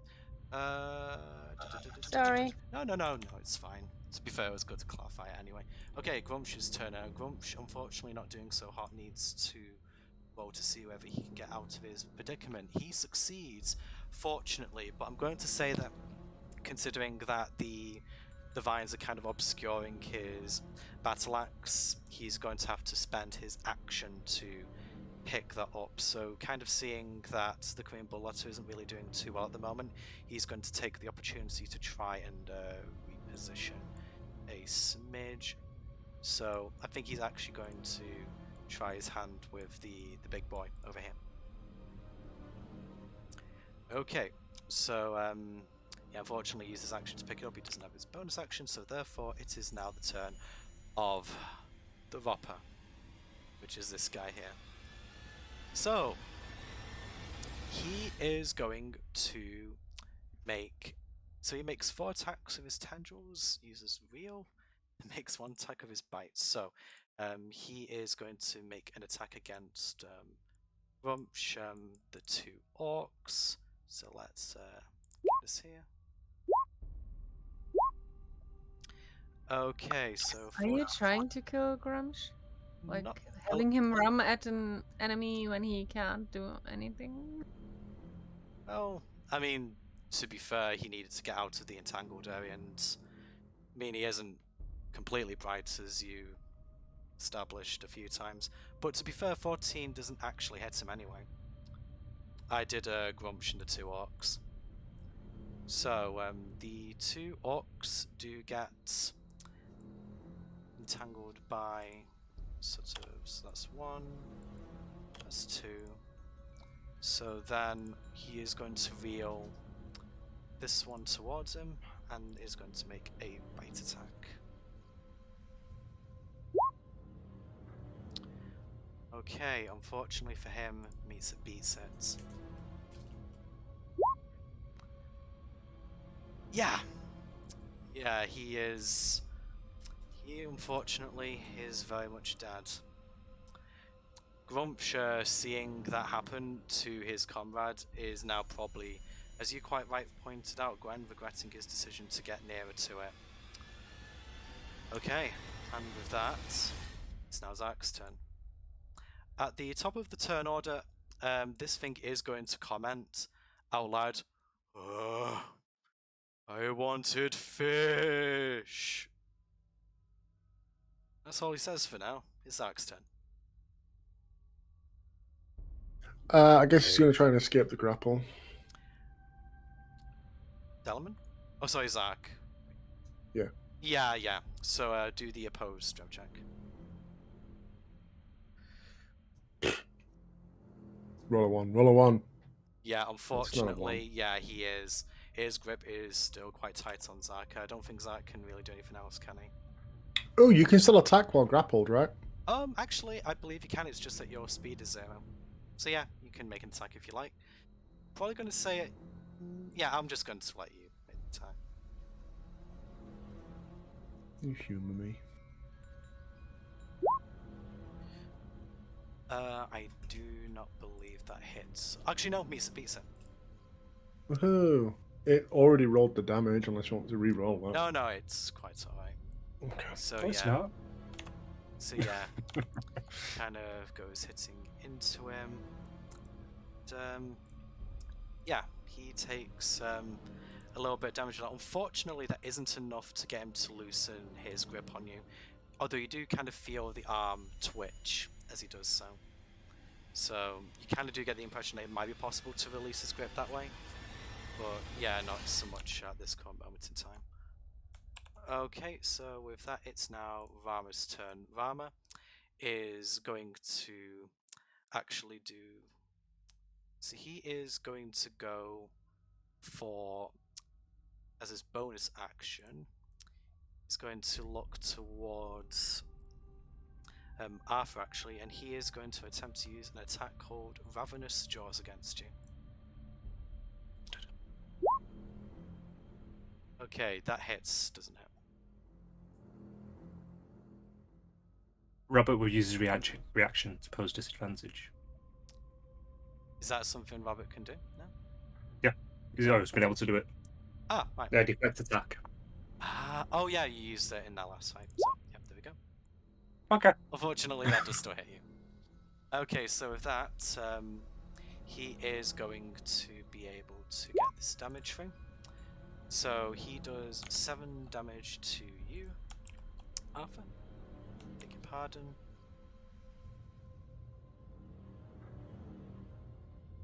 So button, there you go.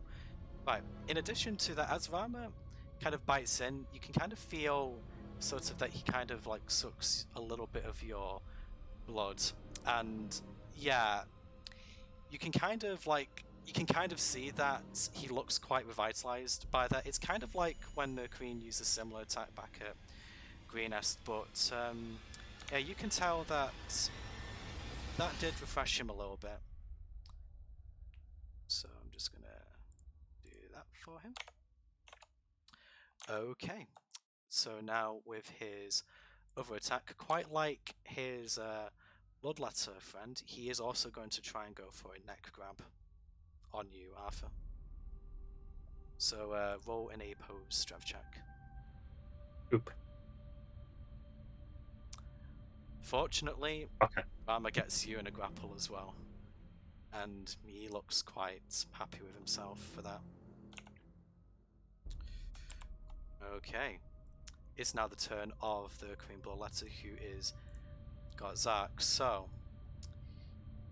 he is going to, let me just see how best I can do this. So it'll be, so basically at the cost of moving with his, beg your pardon, see how, right, so the Queen Bloodletter, kind of like as Zark is being lifted, he starts to run with Zark, and he keeps picking up speed.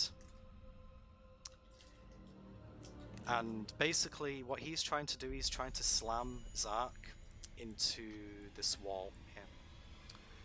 Zark, make a con save.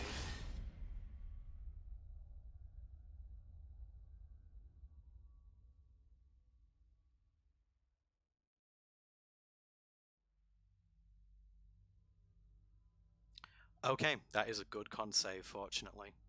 So, let's see, so 20 foot. This does. Okay. Just gonna.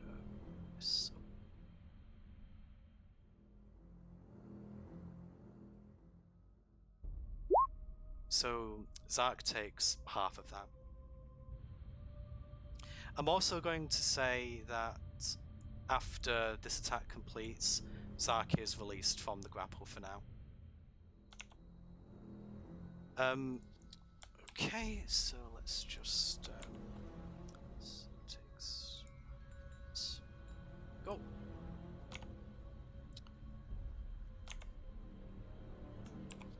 Right, okay, so now it's Blaine's turn once again. I'm gonna try to hit Kareen again. Unfortunately, that does not hit either. I can send Max down and try to attack him. Yeah, go ahead.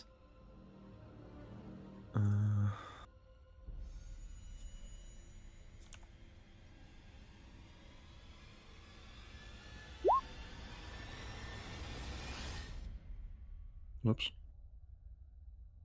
Right, 19 will hit. And I assume you're attacking, oh sorry, this one here. The Korean. Yep, okay, so, yeah. As he's kind of reveling over slamming Zark into a wall, you do manage to catch him very slightly off guard and give him a little bite.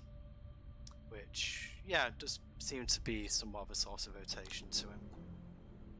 I think you whispered it again, by the way. Yeah, I did. Oh, right, sorry. Don't know why that's doing that. Yeah, sorry, it was I just didn't know how to. 19 to hit, 5 piercing. But,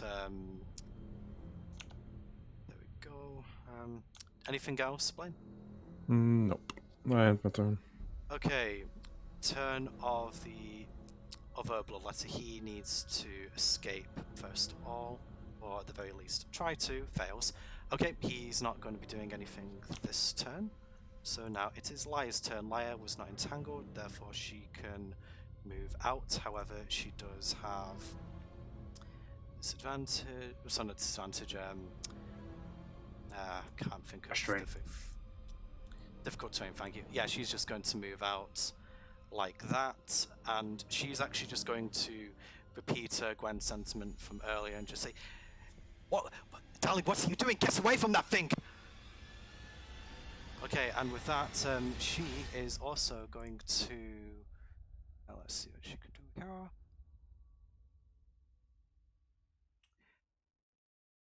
I think she's actually going to take this opportunity to cast Warding Bond on Grumsh. Like they have a couple of rings that they can use in order to do so. So basically, Grumsh gains +1 to AC, and he receives resistances to all damage types. However, whenever he takes damage, so does Fire. So that's in effect now. Let me just mark that. Oh, both of them. Oops.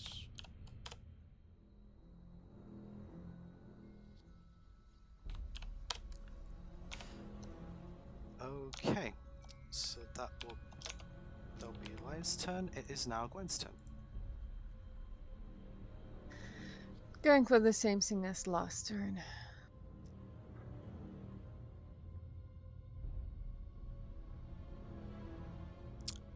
Unfortunately, that misses, but only just. Oh, it's going for the bloodletter. For the bloodletter, yeah, it's one off, unfortunately. Ending my turn. Oh wait, yeah, that's one of the friendly orcs next to me, right? Yeah, I mean, Buttons. okay, so Langdrosa, kind of seeing that for the moment that this guy's only managed to restrain one of his own, isn't really that bothered with him. Although he is going to try and assist Arthur to get out of Ram's grip, so he is going to go behind him, and he is going to make a couple of attacks with his greatsword.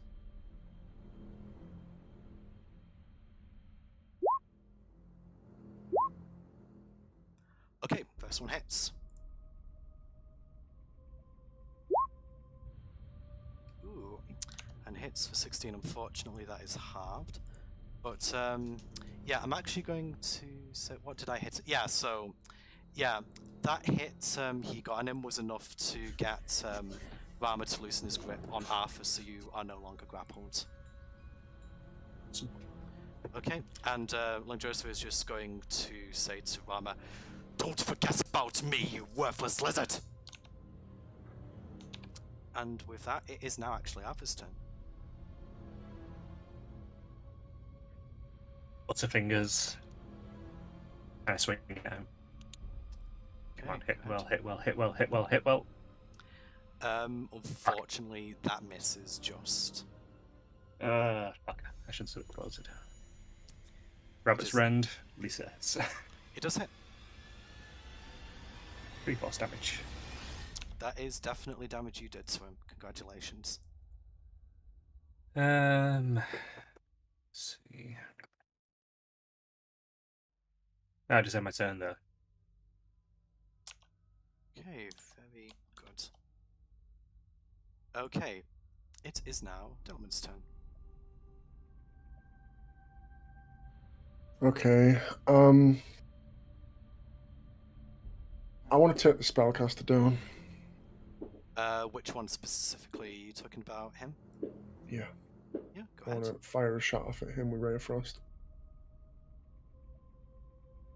Okay. Oh, nice crit. Okay, make your roll. Okay, and oh yeah, so it does the crit. Oh. That- Hooray! I mean, Extra one. that is definitely a thing you did. Okay, so that is going to. And his speed is reduced by 10 feet until the start of my next turn. Okay, so there we go.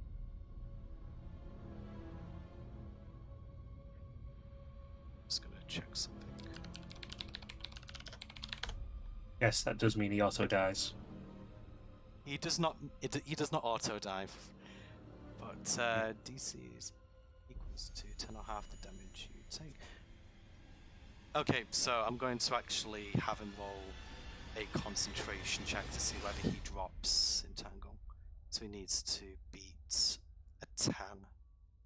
No, he needs to fail. Oh, I did. Okay, I don't know why I did that. That's not right. Let me just. How? What? I don't know what happened. It for some reason. Wow. It's a D. That's not a D20 though. That's 40. How can you get a 34 and a know. 20? I don't know. But He's cheating. did I actually just roll one dice? I'm just going to double check that before. Actually, I can't. Won't give you a breakdown when I hover over it. I can't hover. What's going on here? I'm just going to close my page for a moment to me open just in case roll 20's derped. I don't want to do inaccurate rolls.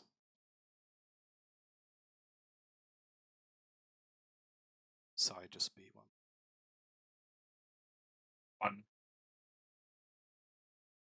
Moment. Let's get focus back on the action.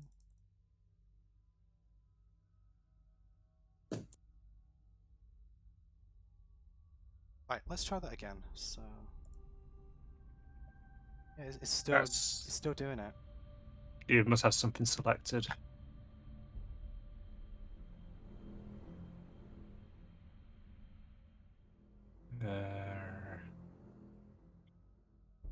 Currently on the character sheet screen. Yeah, it's still got something selected there. Yeah, I can re-roll it from like my recent dice rollers. Why isn't it showing the breakdown? Actually, that might be because it's coming from on site, whereas off site is showing the breakdown, possibly. I'm not sure. I think that's a regular D20 though that I just rolled. Yeah, I think it is. It was showing breakdown when I was rolling. You had a something to add to it, though? actually, I think. I see what I did. Along the top where you've got the advanced die roll, there's like GM and then there's like brackets, 1 exclamation mark and 2. So I think that's doing the regular roll, but it's not showing me the breakdown still. But yeah. Anyway, sorry to kind of keep going off on a tangent. I think I'll take his. I mean, I can take the 7 roll. I rolled that a few times, so yeah, I'm going to say that. Actually, no, he just passed it. I'll take the latest roll just to avoid confusing things more. Okay, so it is now. Do you do anything else actually? Sorry, Dolman. No. Okay, it is now the turn of this guy down here. So, he, I believe, is just going to do.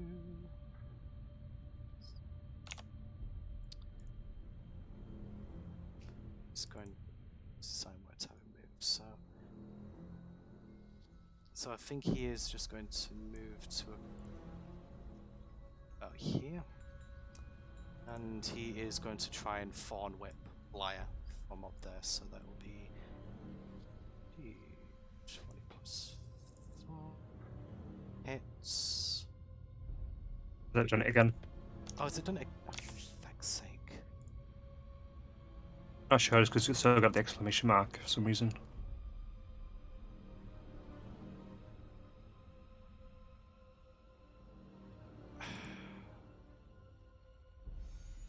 Okay, there we go. Okay. It's it's sorry.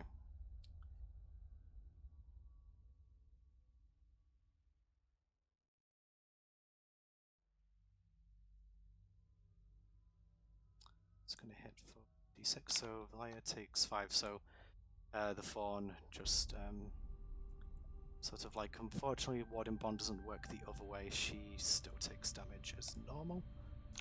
Okay, so that's going to be it for him. It's now the turn of the orcs. So I think only one of them. Two. Two of them got entangled, didn't they? So. Oh wait, no. They all got freed. Not entangled. You want- Like caught by this guy's tentacle. Oh yeah, only Yeah. the top two. The one by me was away. Yeah. So like this guy got away. Like the only one who's still actually entangled is this guy in here. I was referring to this guy's like grapple attack, but that didn't. Oh, grappled only the one guy that's. Yeah, that's what I meant. I was just double checking that I hadn't done anything wrong there. So, this orc is probably rather foolishly, but more just to try and draw attention away from his leader, is going to move alongside this guy, and he is going to attempt to make a axe attack.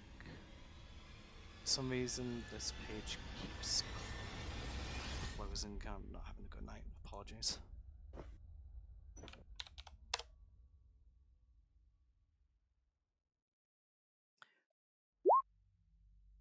Okay. Oh, yeah, he just about manages to get a hit in on this guy. For What? 1d12. What was that, sorry? Just about. Just What? about, yeah. Yeah, this guy's tough. Okay, so he takes some damage, and yeah, so it's like this thing doesn't really register pain, and he just kind of like grumbles something unintelligible under his breath.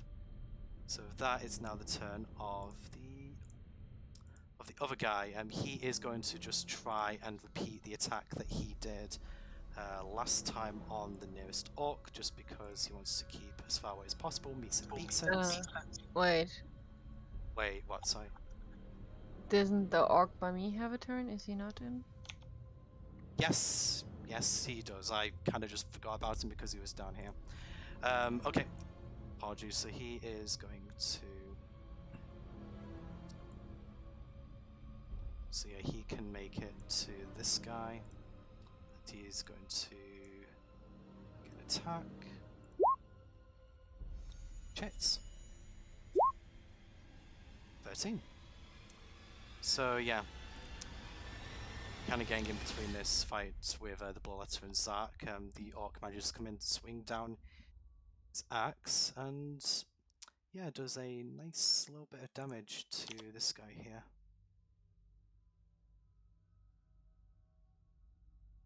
So he is starting to get a little bit worn down now, I believe.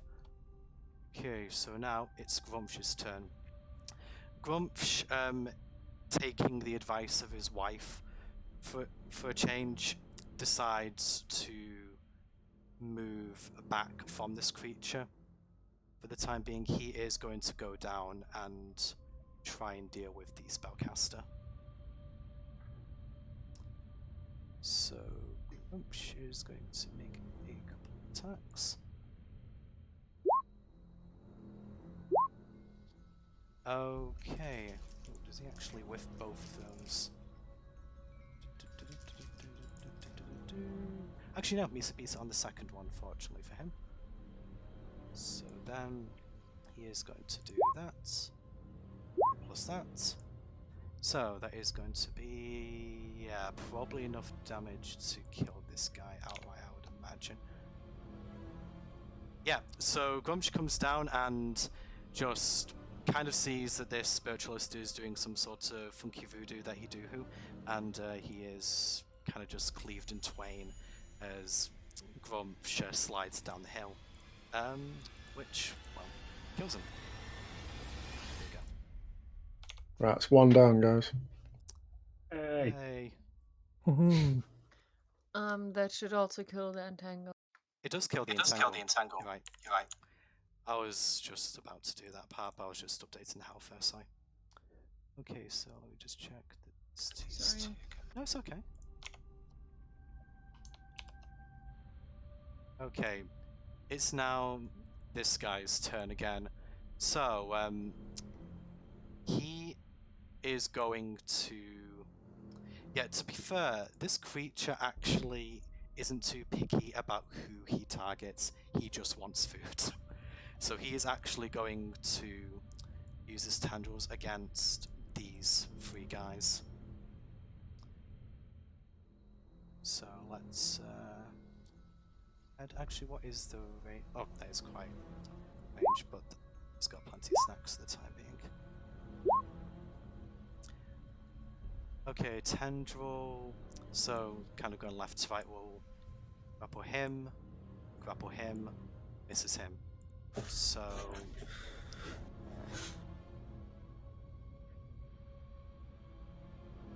So then I think, seeing that this guy has more meat on his bones, he is going to reel him in for a bite attack.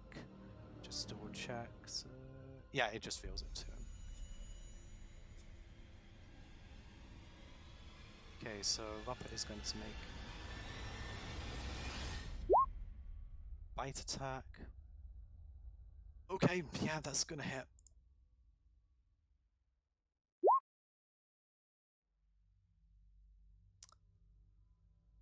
Then he is going to get an extra damage dice from the crit. Wow, okay. So, yeah, this guy, Rob takes a significant bite out of the Korean Bloodletter's arm. That hurt it a hell of a lot, actually.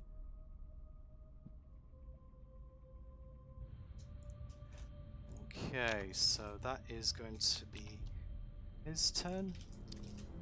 So now it is Ark's turn once again.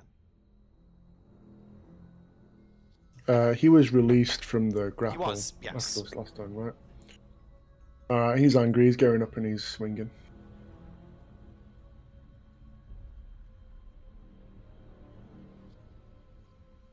Not going to do it. No. Unfortunately, no. That will not do it. Okay. Actually, I did forget to mention one thing, sorry, at the top of the turn order. So, these 3 guys over here they took a round to really get going, but they're kind of staying out of the battle, and they're actually using the fog to their advantage to move. Like, all 3 of them are basically going to move the egg beside them over to this. Not that we can tell. Nope, you can't tell that, but you as players now that they've moved up. Just to kind of point that out as something that is actually happening. We can see. Can we hear anything? You know what? Roll perception. Just out of curiosity, like not. No, it's reasonable. I mean, I'd say that. Yeah, actually, all of you roll perception. Because, I mean, it is a 150-pound egg they're moving. It's not as if they're being discreet. Yeah, well, I can't hear shit. Okay, so I'm going to say that everyone aside from Gwen, I mean, you can roll for Zark if you like, but at least 3 of you, you kind of just hear, like,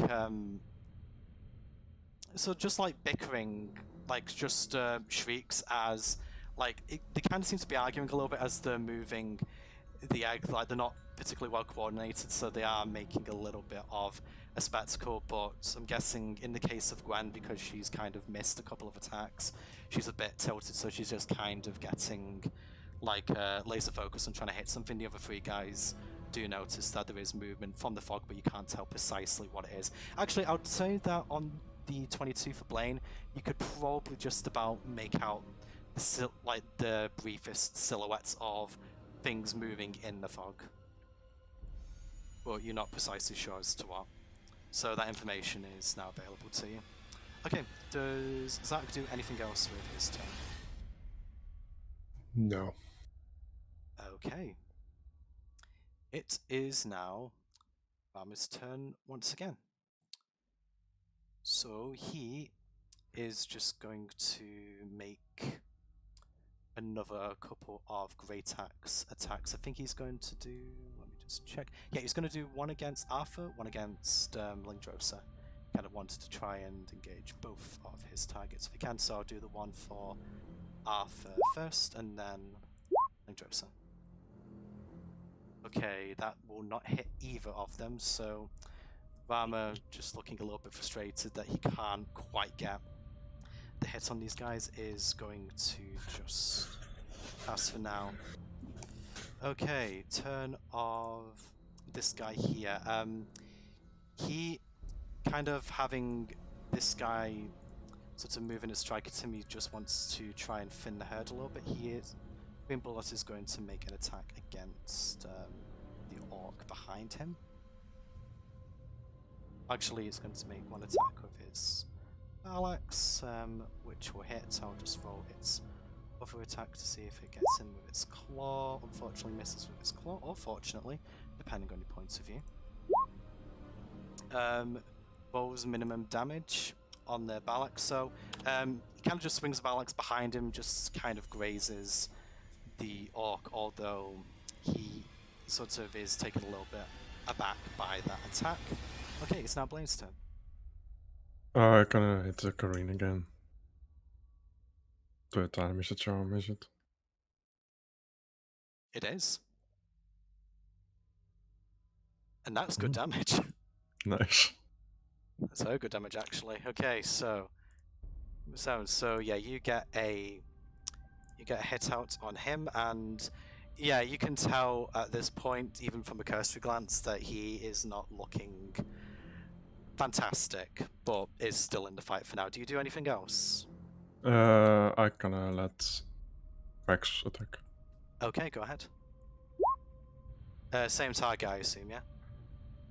You whispered that again, by the way. Yeah, I don't know why it does that. Just roll d20 plus 4 of the advanced dice roller, just so... Like, Yeah. actually, I'm going to... Yeah, just so we can see the attack. D20 plus 4, yeah.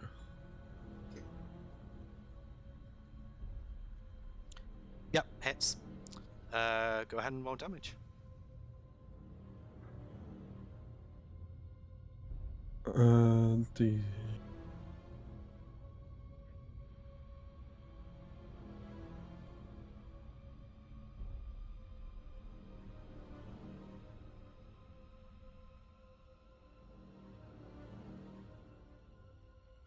Yeah, D2? It whispered that again. It was D4 plus 2.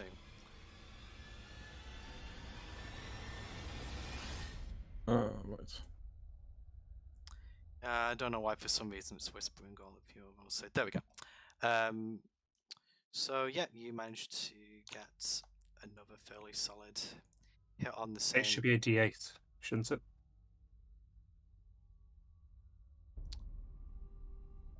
D8 So does plus it? 2. Oh, D8 yeah. plus 2 plus proficiency No, bonus. yeah, you're right. Yep.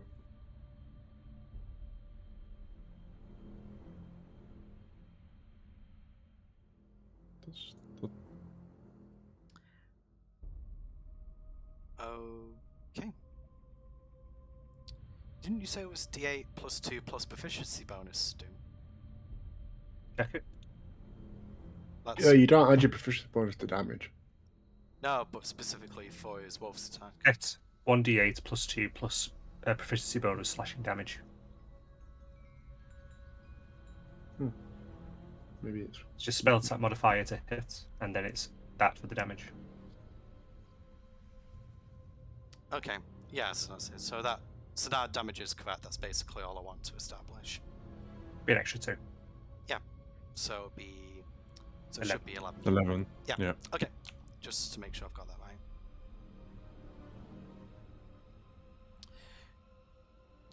Yeah, that bite attack from behind, he kind of... when Max takes a bite, it seems that blood starts gushing out of the wound. Manages to stem it a little bit, but he is very hurt. Okay. I had my turn. Indeed, it is now the turn of this guy. So with the thingy, I believe he needs to... So yeah, escape DC is 15, so he needs to see if he can get out of the range of upper. It's 61. Tash's Oh. Cauldron, by the way, if you're looking elf.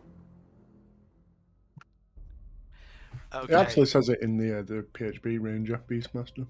Okay. The Bloodletter rolled a 1 for its escape DC. I'm going to say that it's going to drop its weapon, so it's not even going to get the chance to... Actually, no, he can still attack with his claw, so he is going to try and do that against the Robber.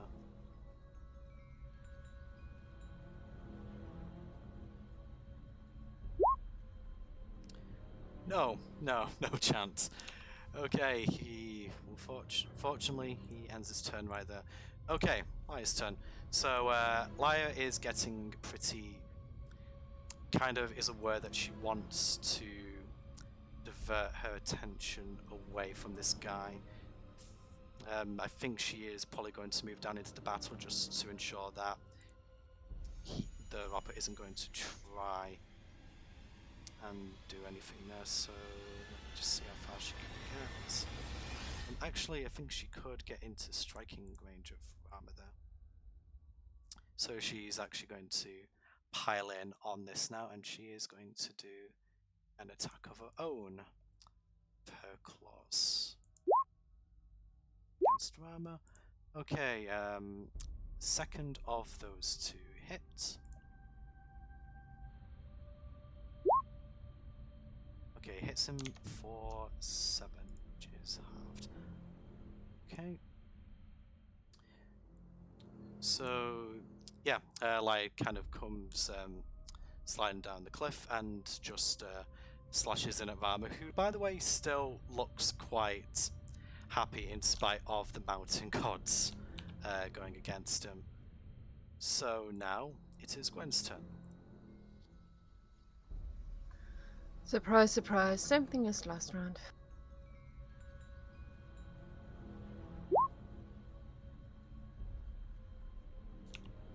What am I burning instead? Oh god, you got a natural one. Okay. Going to say with the natural one, you catch who's near Tom. Yeah. You catch how roll damage for producer. I wasn't going for Rama. I was going for the Queen. Oh, you're going for the Queen Bloodletter. I've been going for him all around. Yeah, I was just looking for a target near to him.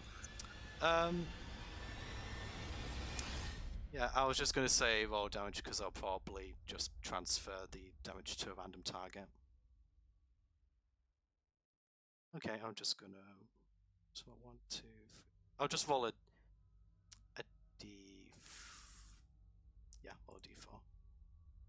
Okay, so 1, 2, 3, 4. Funnily enough, you actually managed to hit Rama instead.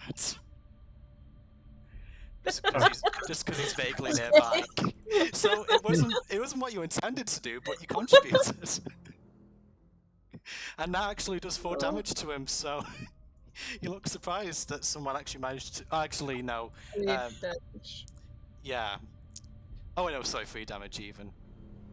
I was going to do 1 point for humiliation damage, but there we go. Oh well, I'll take that. Yeah, you know what? I'll let you have the humiliation damage for the 4. You were slightly caught off guard, so I'll give you a +1 to damage for that. Do you want to do anything else, Gwen? I'd like to move back to the wall behind Blaine. So. Of course. You hit him, now you're running away. The old hit and run tactic never fails. Nah, just going towards the wall. Okay, in that case, it is now the turn of Lingdrosa. Okay, Lingdrosa, I'm going to roll to see if his lightning breath recharges. It does not. Okay, so he is just going to continue his tirade against Rama. So 2 attacks. So one of them hits. That much. 14. There we go.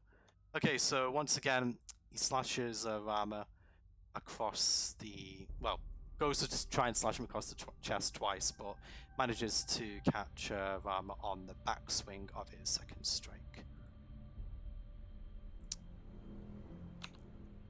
Okay, so now it's Arthur's turn.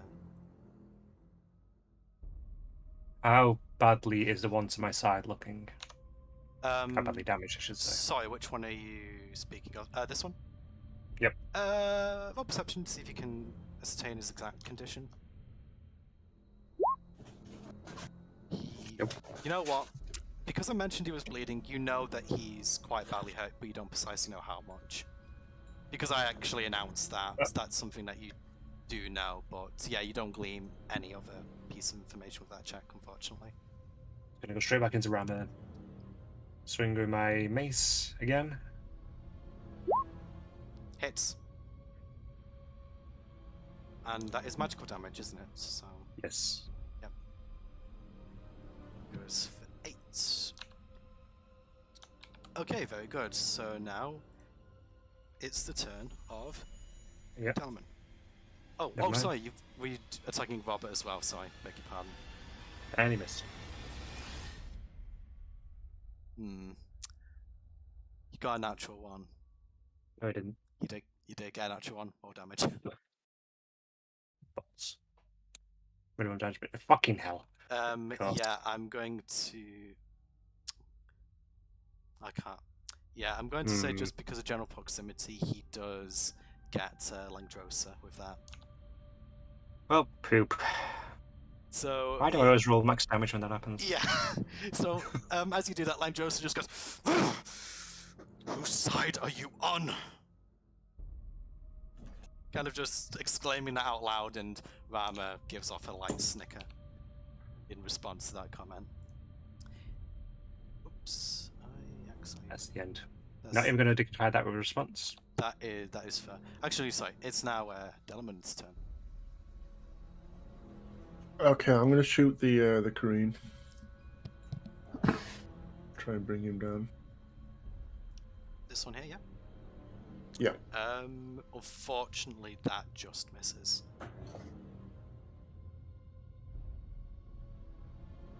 Alright, cool. Okay, anything else, Delman? Nope. Okay, turn of the orcs. So, first of all, I'm going to roll for this one up here to see whether he can escape. So he needs to beat 15. He actually manages to beat it. Awesome. So he has managed to get himself free of the. For some reason, it's not bringing up his thing. There we go. So he's managed to get free of the upper. So I think he is going to take this as an opportunity to. Then he isn't particularly intelligent. He's going to try and go for the caster. So I think he's going to move as far away as he reasonably can to try and use him as a meat shield if he gets hungry again. And he is going to just make an attack against the spiritualist. So, okay, yep, that hits him. For 7. So, yeah, he's been sitting pretty up until now, but unfortunately, the orc runs around behind the spiritualist and gets a nasty hit on its back. As the wound opens, I'm going to just say as an interaction, the Vopper kind of like lifts its head up and sniffs in the general direction of the spiritualist. The orc knew what it was doing. Okay, with that, it is actually now the turn of the spiritualist. So, I think given that he understands the gravity of his situation, he is going to try and run away as far as he can. So he is just going to go down here, and I think that's all he's going to do for his turn, just trying to get outside the opposite range. I did actually forget to move one of the orcs. Apologies, this one here, so I'll just have him make an attack now. I forget about him again, with him being down. Okay, so against the guy in front of him, that hits. And yeah, max damage. So this random orc actually manages to just he kind of attacks the same wound again, and the blood but is not stymied this time, and it just keeps gushing and causes this guy to keel over. He is dead. Okay, so with that order fixed, it is now Grumsh's turn. So Grumsh is going to have seen probably heard this guy come down there, so he is going to move around to engage him. And he is going to make 2 attacks of his own. Okay, both hit, actually. She was just dead. It's probably dead, yeah, but I like rolling numbers. Yeah, you know what, I'm not even going to bother calculating exactly how dead he is. He is dead from that. Yeah, he only has like 20 odd health, so yeah, you could probably imagine that is a bit okay. Yeah, Grump's just kind of, I suppose just getting into the frenzy of battle, just, here's this guy comes on, he just kind of cleaves him up, so yeah, the other spiritualist is also dead. So, yeah, Korean are not doing so hot right now. Okay, so it's now Ropper's turn. So, the Ropper is going to, since he's already got a reeled target, he is just going to make an attack against the Bloodletter, considering that. So, yeah, yep, 26 is going to hit. And then, yeah, yeah. So once again, another bite out of the Korean Bloodletter, and it hurts a lot. He's then going to try and reel the orc over here. Just double check. I think his reach is quite extensive with those tendrils. I think it's like 50 feet. So yeah, he'll be able to grab him. Well, potentially grab him. So he's going to make a tendril attack. Let's see if he secures him. I think that just about. Yeah, unfortunately, the orc, despite its brilliant and cunning plan, does get captured by the Ropper once again, but does not. Actually, no, he hasn't reeled yet, so he will reel him in. Okay, and with that, it is now Zach's turn as well. So, at the top of the turn order, you sort of hear, you kind of see. Actually, no, I don't know if you really do see this as such, but actually, no, I would say that maybe Grumsh I think I'd probably say one of them has to move around the side for this, and basically these two Korean are passing the egg down to this Korean, and this one starts climbing down with the egg. I'd say that's basically the action, so now basically these two guys are obscured from view. So I'll just hide them for now. Okay, and as I was saying, it's now Zach's turn.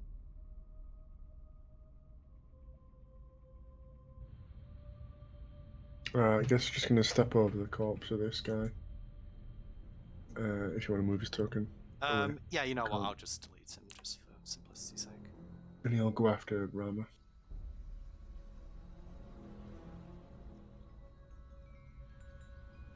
That better hit. 20. It does hit. Yeah, 12 damage. Halved, I guess. Yes, that is indeed the case. So, yeah, Rama once again does take the damage. Okay. So, do you do anything else with him? Yeah, there's nothing else you can do. Okay. It's now Rama's turn. So, Rama is once again going to try and grapple Arthur. Make an opposed strength check, please. Bit of these. Oh no. I mean, it's less than the modifier, isn't it? Wow. Uh-huh. Okay, that's interesting actually, because that's a nat 1. But he beats your check. Tie? But in that one? Yeah, it is. You know what? Because he technically succeeded, I'm going to basically say that. I'm going to say that what actually happens is after you get pushed 5 feet back, but you're not grappled. Okay. So yeah, it's kind of basically he kind of failed, but somewhat. Okay, let's see. I think Rama with his remaining, he is just going to try in that case to. I don't think there's really much else you can do right now, actually, because that uses action. Okay, as anticlimactic as that Titanic struggle was, it is now Blaine's turn. Can I hit Rama from up there? You are higher above, so yeah. Okay, so yeah. I'm gonna try. See if he's bit.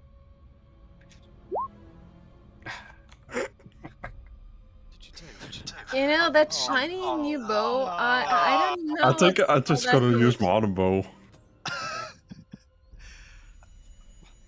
I don't know what Arthur did done with it, but There was a lot of nat ones tonight, I just want to say. Yeah. You know what? I'm going to say that as you release the bow kind of somehow defying the laws of physics themselves, the bow kind of just slides out of your hand and it goes as like a projectile towards Zach's head. Just going to roll. Just going to roll it. Do you still have hold of the arrow? Yeah, but basically, Zach gets. He doesn't get impaled by the arrow, but like the bow itself hits Zach in the back of the head for 8 bludgeoning damage. It had to be max damage. Why It can't had we to max be damage max when it's from the damage fire? So yeah, that actually puts that below half health. Jing, jing. Good job, Blaine. Okay. I order Max to attack Rama. Guess. We believe in you. Believe in the hearts of the dogs. Oh, wolves.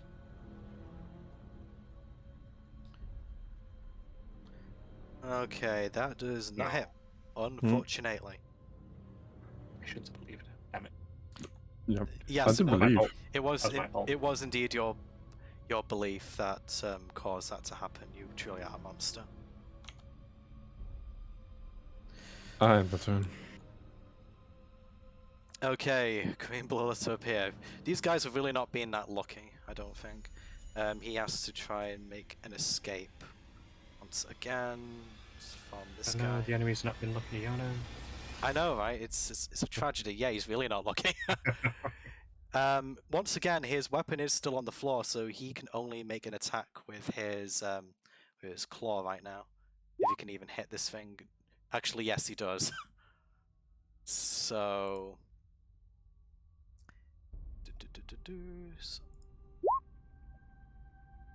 So yeah, he actually gets max damage on this thing. Well done, you. Unfortunately for him, it doesn't really care. It's not a particularly intelligent creature, so you can't really tell if it's hurt or not. But the people hurt by it, on the other hand, probably don't have such an issue. Okay, Lia's turn. So, Lia, I think, is just going to... She's going to move next to Rama, going to make a couple attacks with her claws. Okay, unfortunately neither of those hits.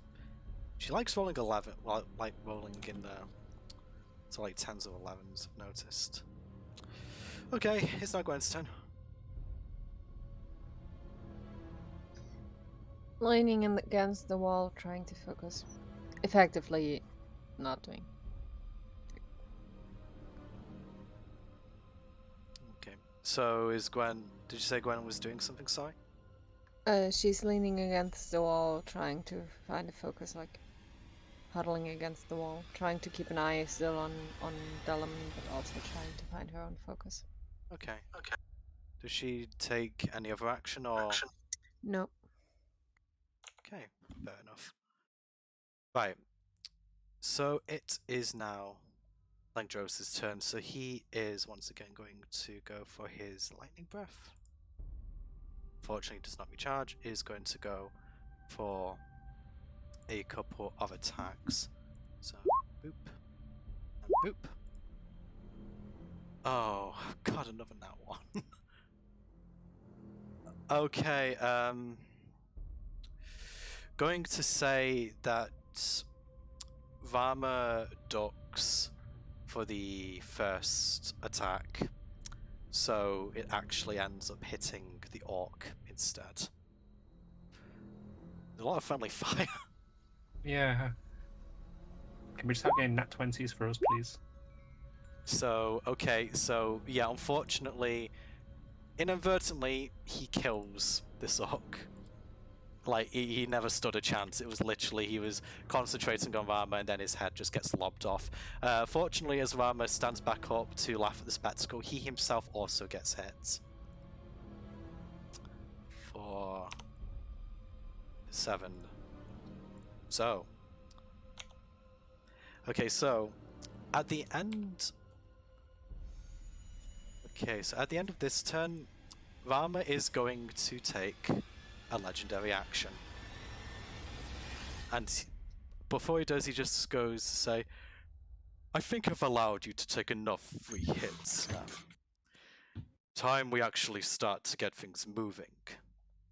And with that, he is going to use the whirlwind attack that Slangdrosa used in his battle. So it's going to be anyone within range, so... Ironically, I'm not. Yep, he actually pushed you away thanks to his failed grapple check. That wasn't intended, it just works out that way. The one person he probably actually wanted to kill most is the only one who won't get hit by this. So, okay, he's basically just going to make an attack against everyone. So I'm just going to do this one by one. So, does that hit... I'm just going to go this way. So I'm going to do Zach first. Does that hit Zach? I don't believe it does. No. No. Okay, I'm actually just going to move around here just so it's a bit easier to get back into. Right, okay, that will hit Max, so. Yep. Okay, that will hit Max for 10 damage. Right. Okay, and then he makes that attack against Langdrosa, which actually, yeah, it hits. And hits him for 11.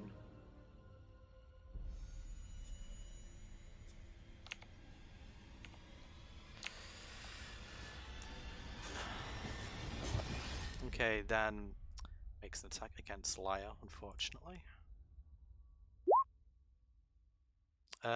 Believe that does miss her though.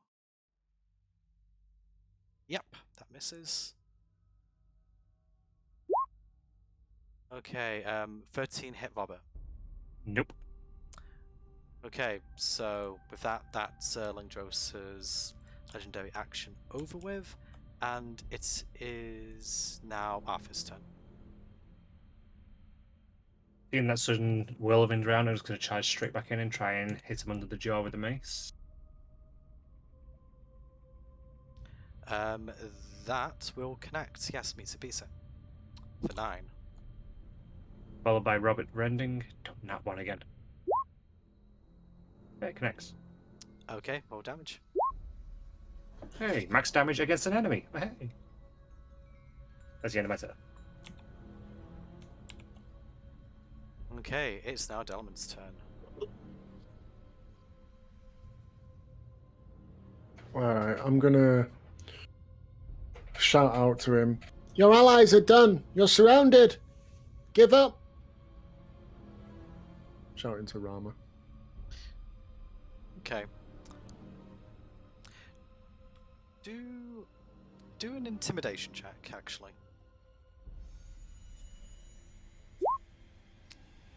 Yeah.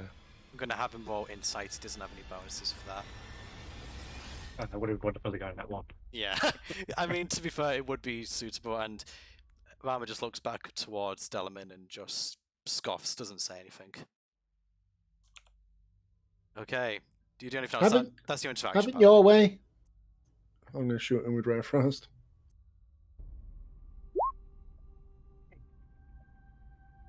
Nice. Okay, that will hit, most definitely. Yeah, There's one an axe damage. I mean, to be fair, there's worse than that ones you could have gotten. Yeah. Mm-hmm.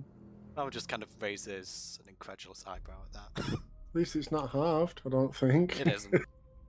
I'll clarify it isn't. Okay, the orcs. Oh, sorry. Do you do anything else? Beg your pardon, Delman.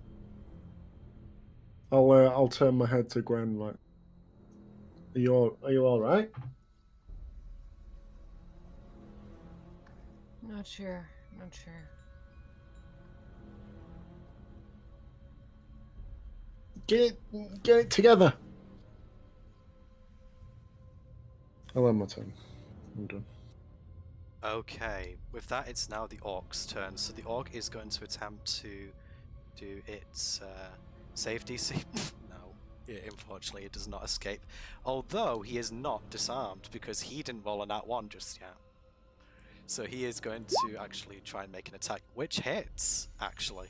I was expecting that to be in that one just then. Yeah, I was really expecting it as well. But yeah, Orcs are actually not doing too bad in terms of damage today. Two of them are dead, but yeah. Well, I mean, Well, they did something. But fodder. I mean, the last orc that died actually killed one of the bigger enemies, so... I mean, to be fair, the only reason the second one died is because, yeah, Friendly Fire again. That's probably going to be the name of this episode. Just, it's like, ignoring the context, this is just going to be Friendly Fire. Okay, I'm actually going to say that Grumsh, because he was stood looking at this, he kind of saw one of the eggs being lowered and probably one of the queen popping out to pop it down. He's probably going to run forward into the mist.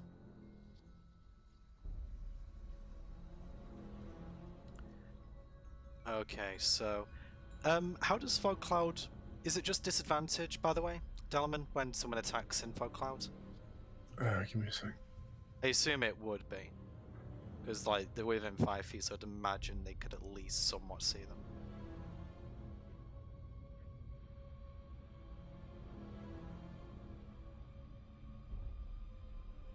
them. A creature in a heavily obscured area is effectively under the blinded condition. So they have disadvantage on attacks. But I think the enemy, because they're in the cloud as well, attacks against them have advantage. So I think it just cancels it just out. kind of and it's evens regular out attack. when they're in the fog. Okay. I think. Right, okay, so he is going to make 2 attacks against the nearest guy he sees. Unfortunately, the first one does miss. The second one, oh, actually, I will just check for the second. I don't actually have his sheet open. Let's just grab it.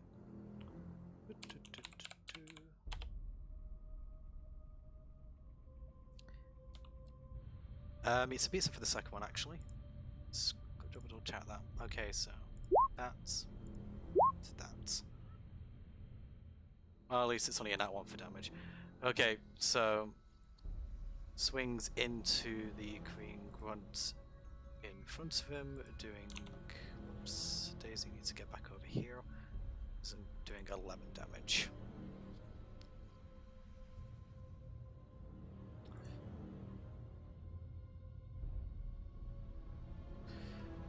Okay, that will be Grumsh's turn.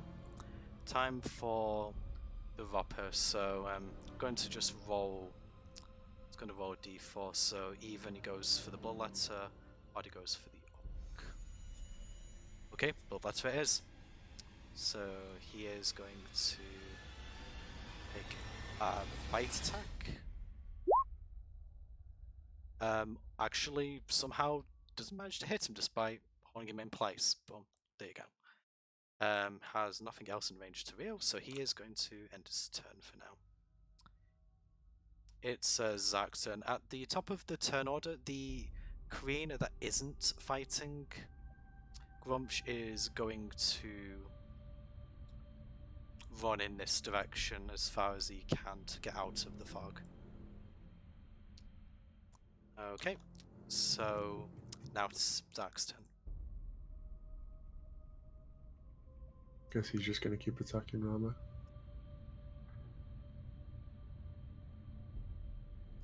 Okay, 19 will hit. It's 16 damage. Sweet. Okay, so to go in. Okay. Anything else for Zach? No. Okay, in that case, it's Rama's turn once again. Rama is just going to try and go for a multi-attack on, let's see, I think he's just going to focus on Arthur this time because he got out of the way of his whirlwind attack and he wants to make up for lost time in that respect. Okay, I assume the first one misses, second hits. So who was your second there, sorry? You. Yeah, yes, second hits. Okay, hits you for 11. Ow. Okay, so...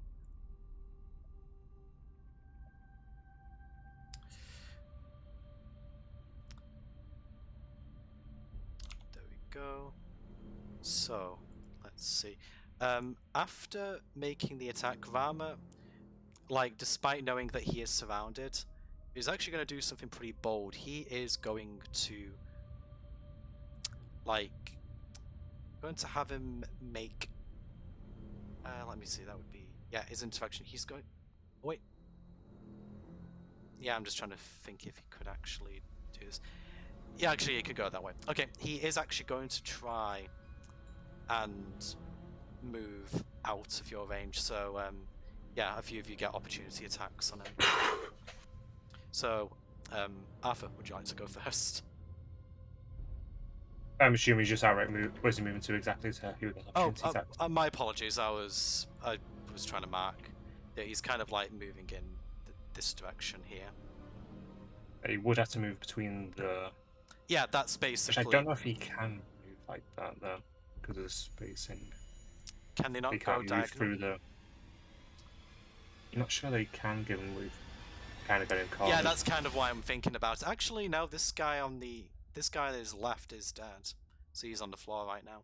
So he could go that way, I think. Yeah, he could. Yeah. Yeah, he's just going to do that then. So, he is going to just move directly to his left. So, yeah, that's going to basically get opportunity. Anyway, yeah, That's good. opportunity. Yeah, a lot of opportunity attacks, basically from everyone. So, go ahead and make your attacks. Everyone who's around him. So, At 20. at 20, that's good. Roll your damage.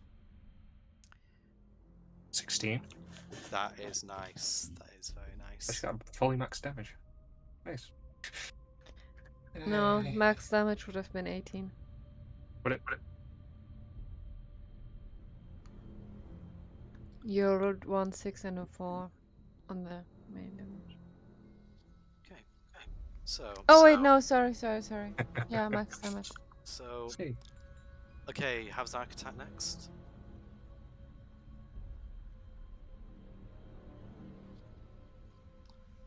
Also a crit. Nice. There's a crit. So, is that 25 damage in total? If I'm reading it right. Yes. Because Okay. crit damage and then you had an extra die for crit damage. That's 25 damage. Anything you can do, Zach can do it better. Apparently so. Apparently so. Fuck you. He is regretting this decision now, by the way. He didn't think you guys would hit this hard. Robert, make his attack. No. Okay, so, Max, make your attack.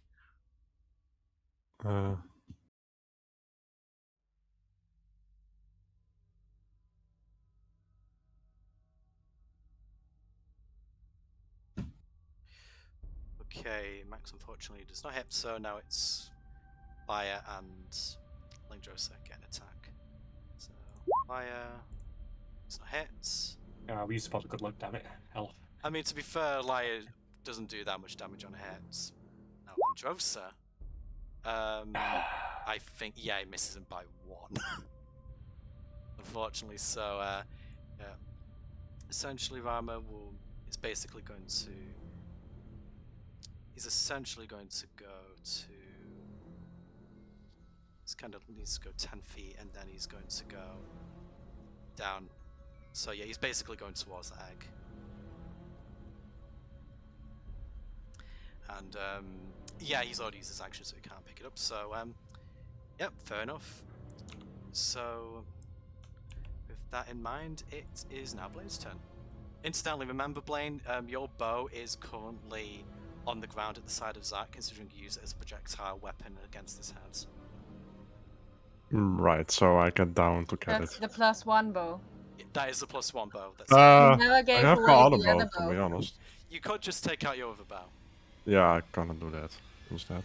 So you could. I'll let you take that out as an interaction. Hold on.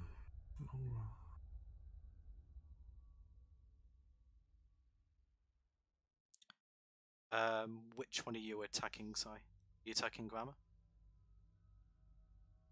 Yeah. Sorry. Unfortunately, just about misses him. Not by very much, though. Right. Max doing anything? No. Okay. Turn of the bloodletter. Can he escape this time? No, he can't. I'm very surprised he's still alive, or just still captured. Once again, all he can do is try to make an attack using his claw. God, these guys were so threatening, but they've just turned into a joke. Yeah, unfortunately, 11 damage. I do not believe, not 11 damage, but yeah, 11 to hit does not do it. Okay. It is Liar's turn.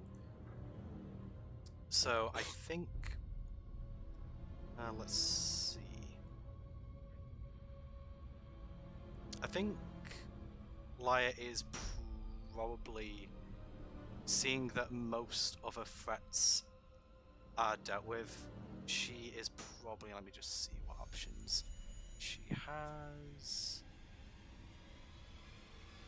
Let's actually check what this does.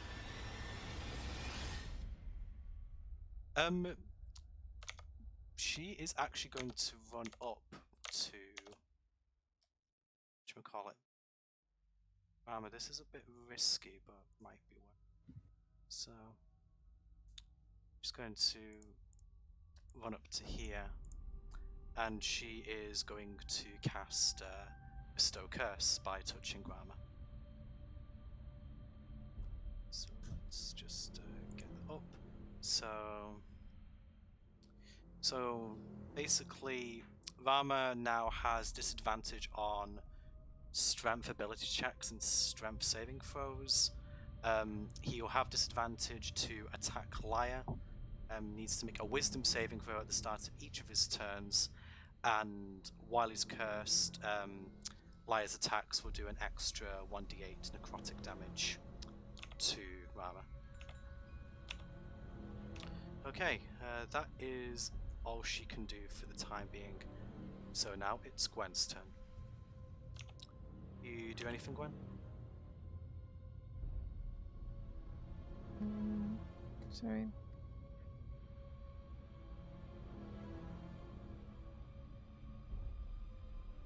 I move up a little bit to the foot of the stairs. Okay. And I'll try to throw fire at the The stone guy.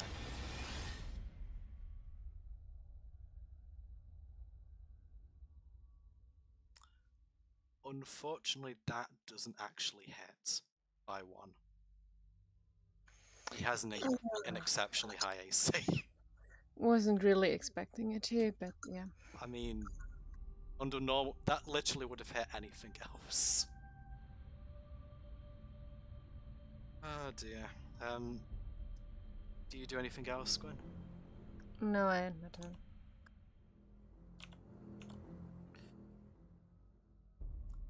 Okay. So, it's now Langdrosa's turn. So, Drosa is going to move up, and he's actually going to do something a bit different. He looks towards Rama, and he just says, "Good, you took something valuable from me. Now I'm going to take something that you want." And he is, instead of attacking Grama, he's actually going to go for the dragon egg in front of him. Okay, and with that, he's going to move to attack. Yeah, he hits. And yeah, he destroys that dragon egg. And Rama, just in response, goes, "No! I still have one, Langdrosa. I only need another." With that, Langdrosa is going to make another attack against Rama, which does not hit. So, with that, it's now Arthur's turn.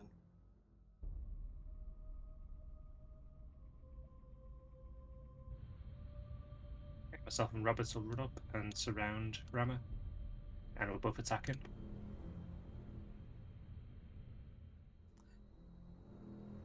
Okay, it's 6. Was that 22 for Robert's side? Yep. Okay. Does that. So. Okay, is that it for you? Yes, end of my turn. Right, so, as you end your turn, Arthur, Rama's going to take a legendary action. Rama stands up straight and just looks over to Langdrosa and just states, "Those enhancements you mentioned, where did you think they came from?"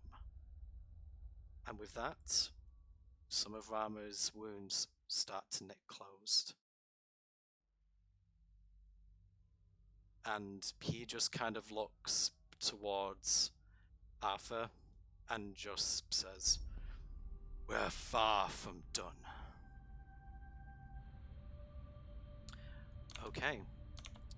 So, it is now Delman's turn.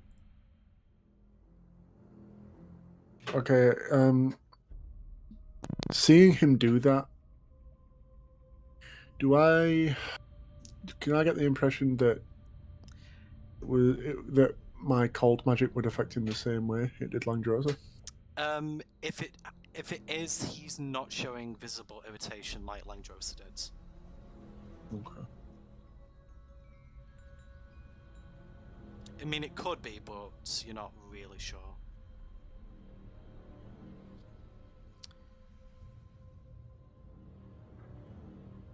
Alright, I figured the melee guys have got that thing in hand. I'm going to turn and see Gwen attacking the roper over there. So what are you going to do?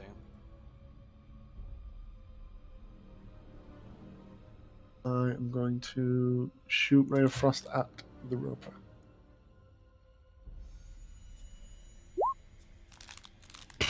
So, I'm actually going to say, Delman, as you go to do that action, the Ray of Frost, you feel the magic welling up, but then it just suddenly stops. And then you also just stop on the spot. Just need to move it over here. Go.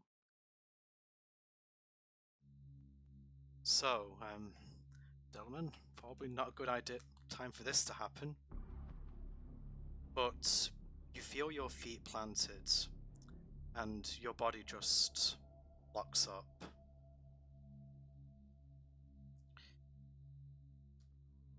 You start to feel your blood run cold. And you just start to feel an emotion welling up inside of you. An emotion that wants you to act. An emotion that wants to take control.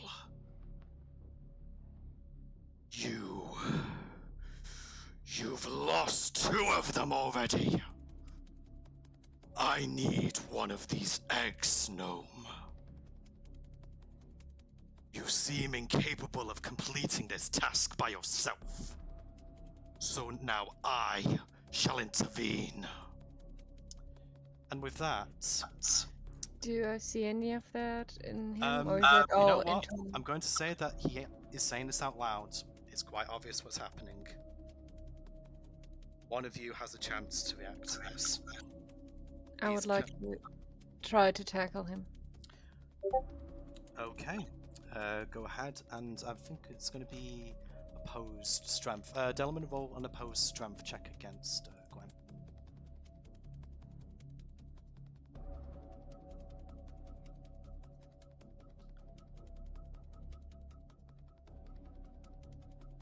Oh, okay. So, Gwen, you run up to Delman and you briefly engage in a struggle.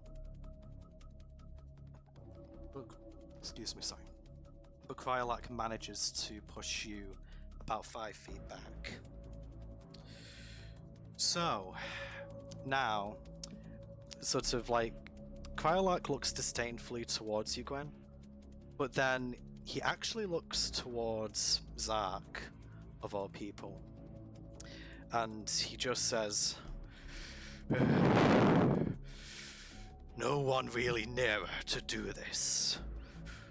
But you, you're a wellspring of magical potential.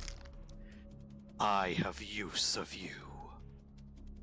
And with that, Delman uses his bonus action in order to let out a magic tendril, which grips around Zark's form.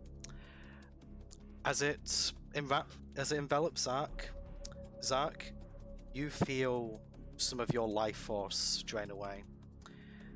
You can even swear for a moment that, like, you're kind of struggling to keep your focus, and you even feel your strength, like your muscles, fading away.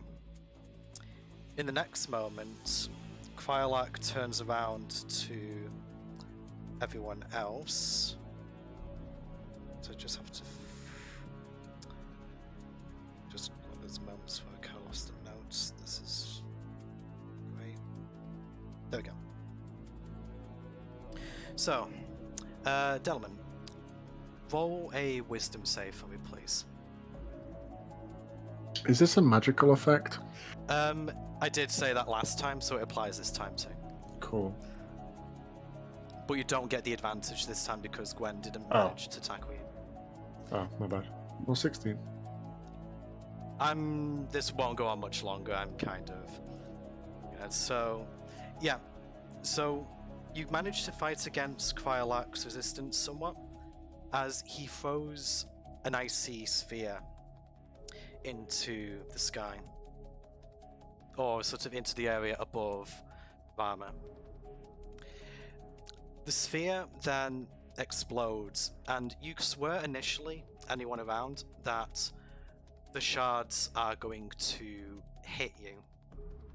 But it seems somehow, just through some miraculous force of will, that the shards all managed to redirect onto Varma specifically. So with that, he is going to take... He needs to make a spell DC save, so it needs to be quite a high roll here. He fails. He isn't going off your spell DC, by the way, if you're wondering, Delman. Okay. So, be 10, 6. Yep, so Rama takes that much cold damage as the icicles just pelt him. So, yeah, I'm going to sort of also as well, this knocks Rama prone. Okay, so with that ends Delman's turn.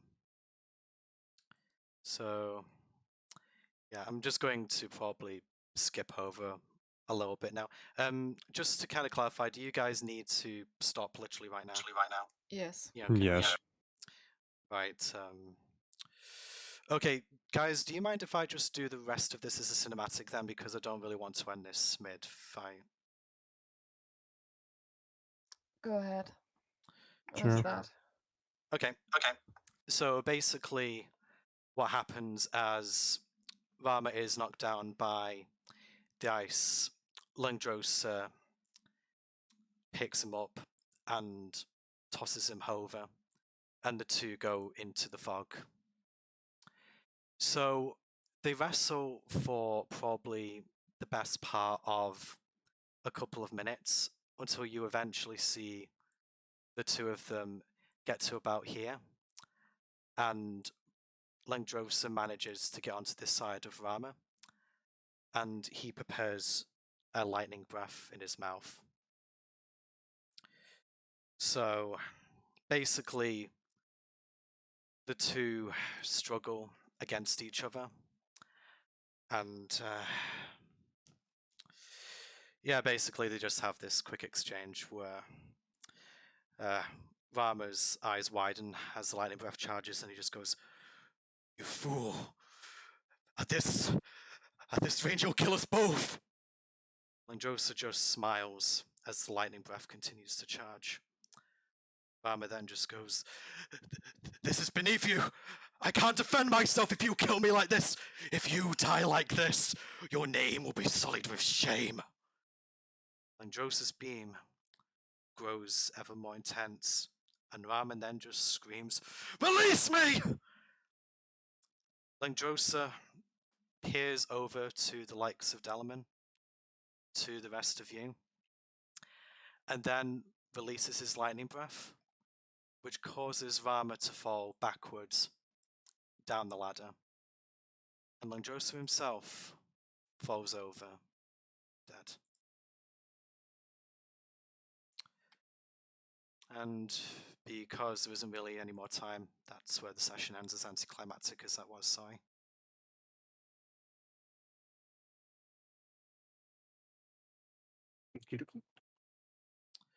Okay, I'll have to end this now just so you guys can get off. So, yeah, I'm really sorry that.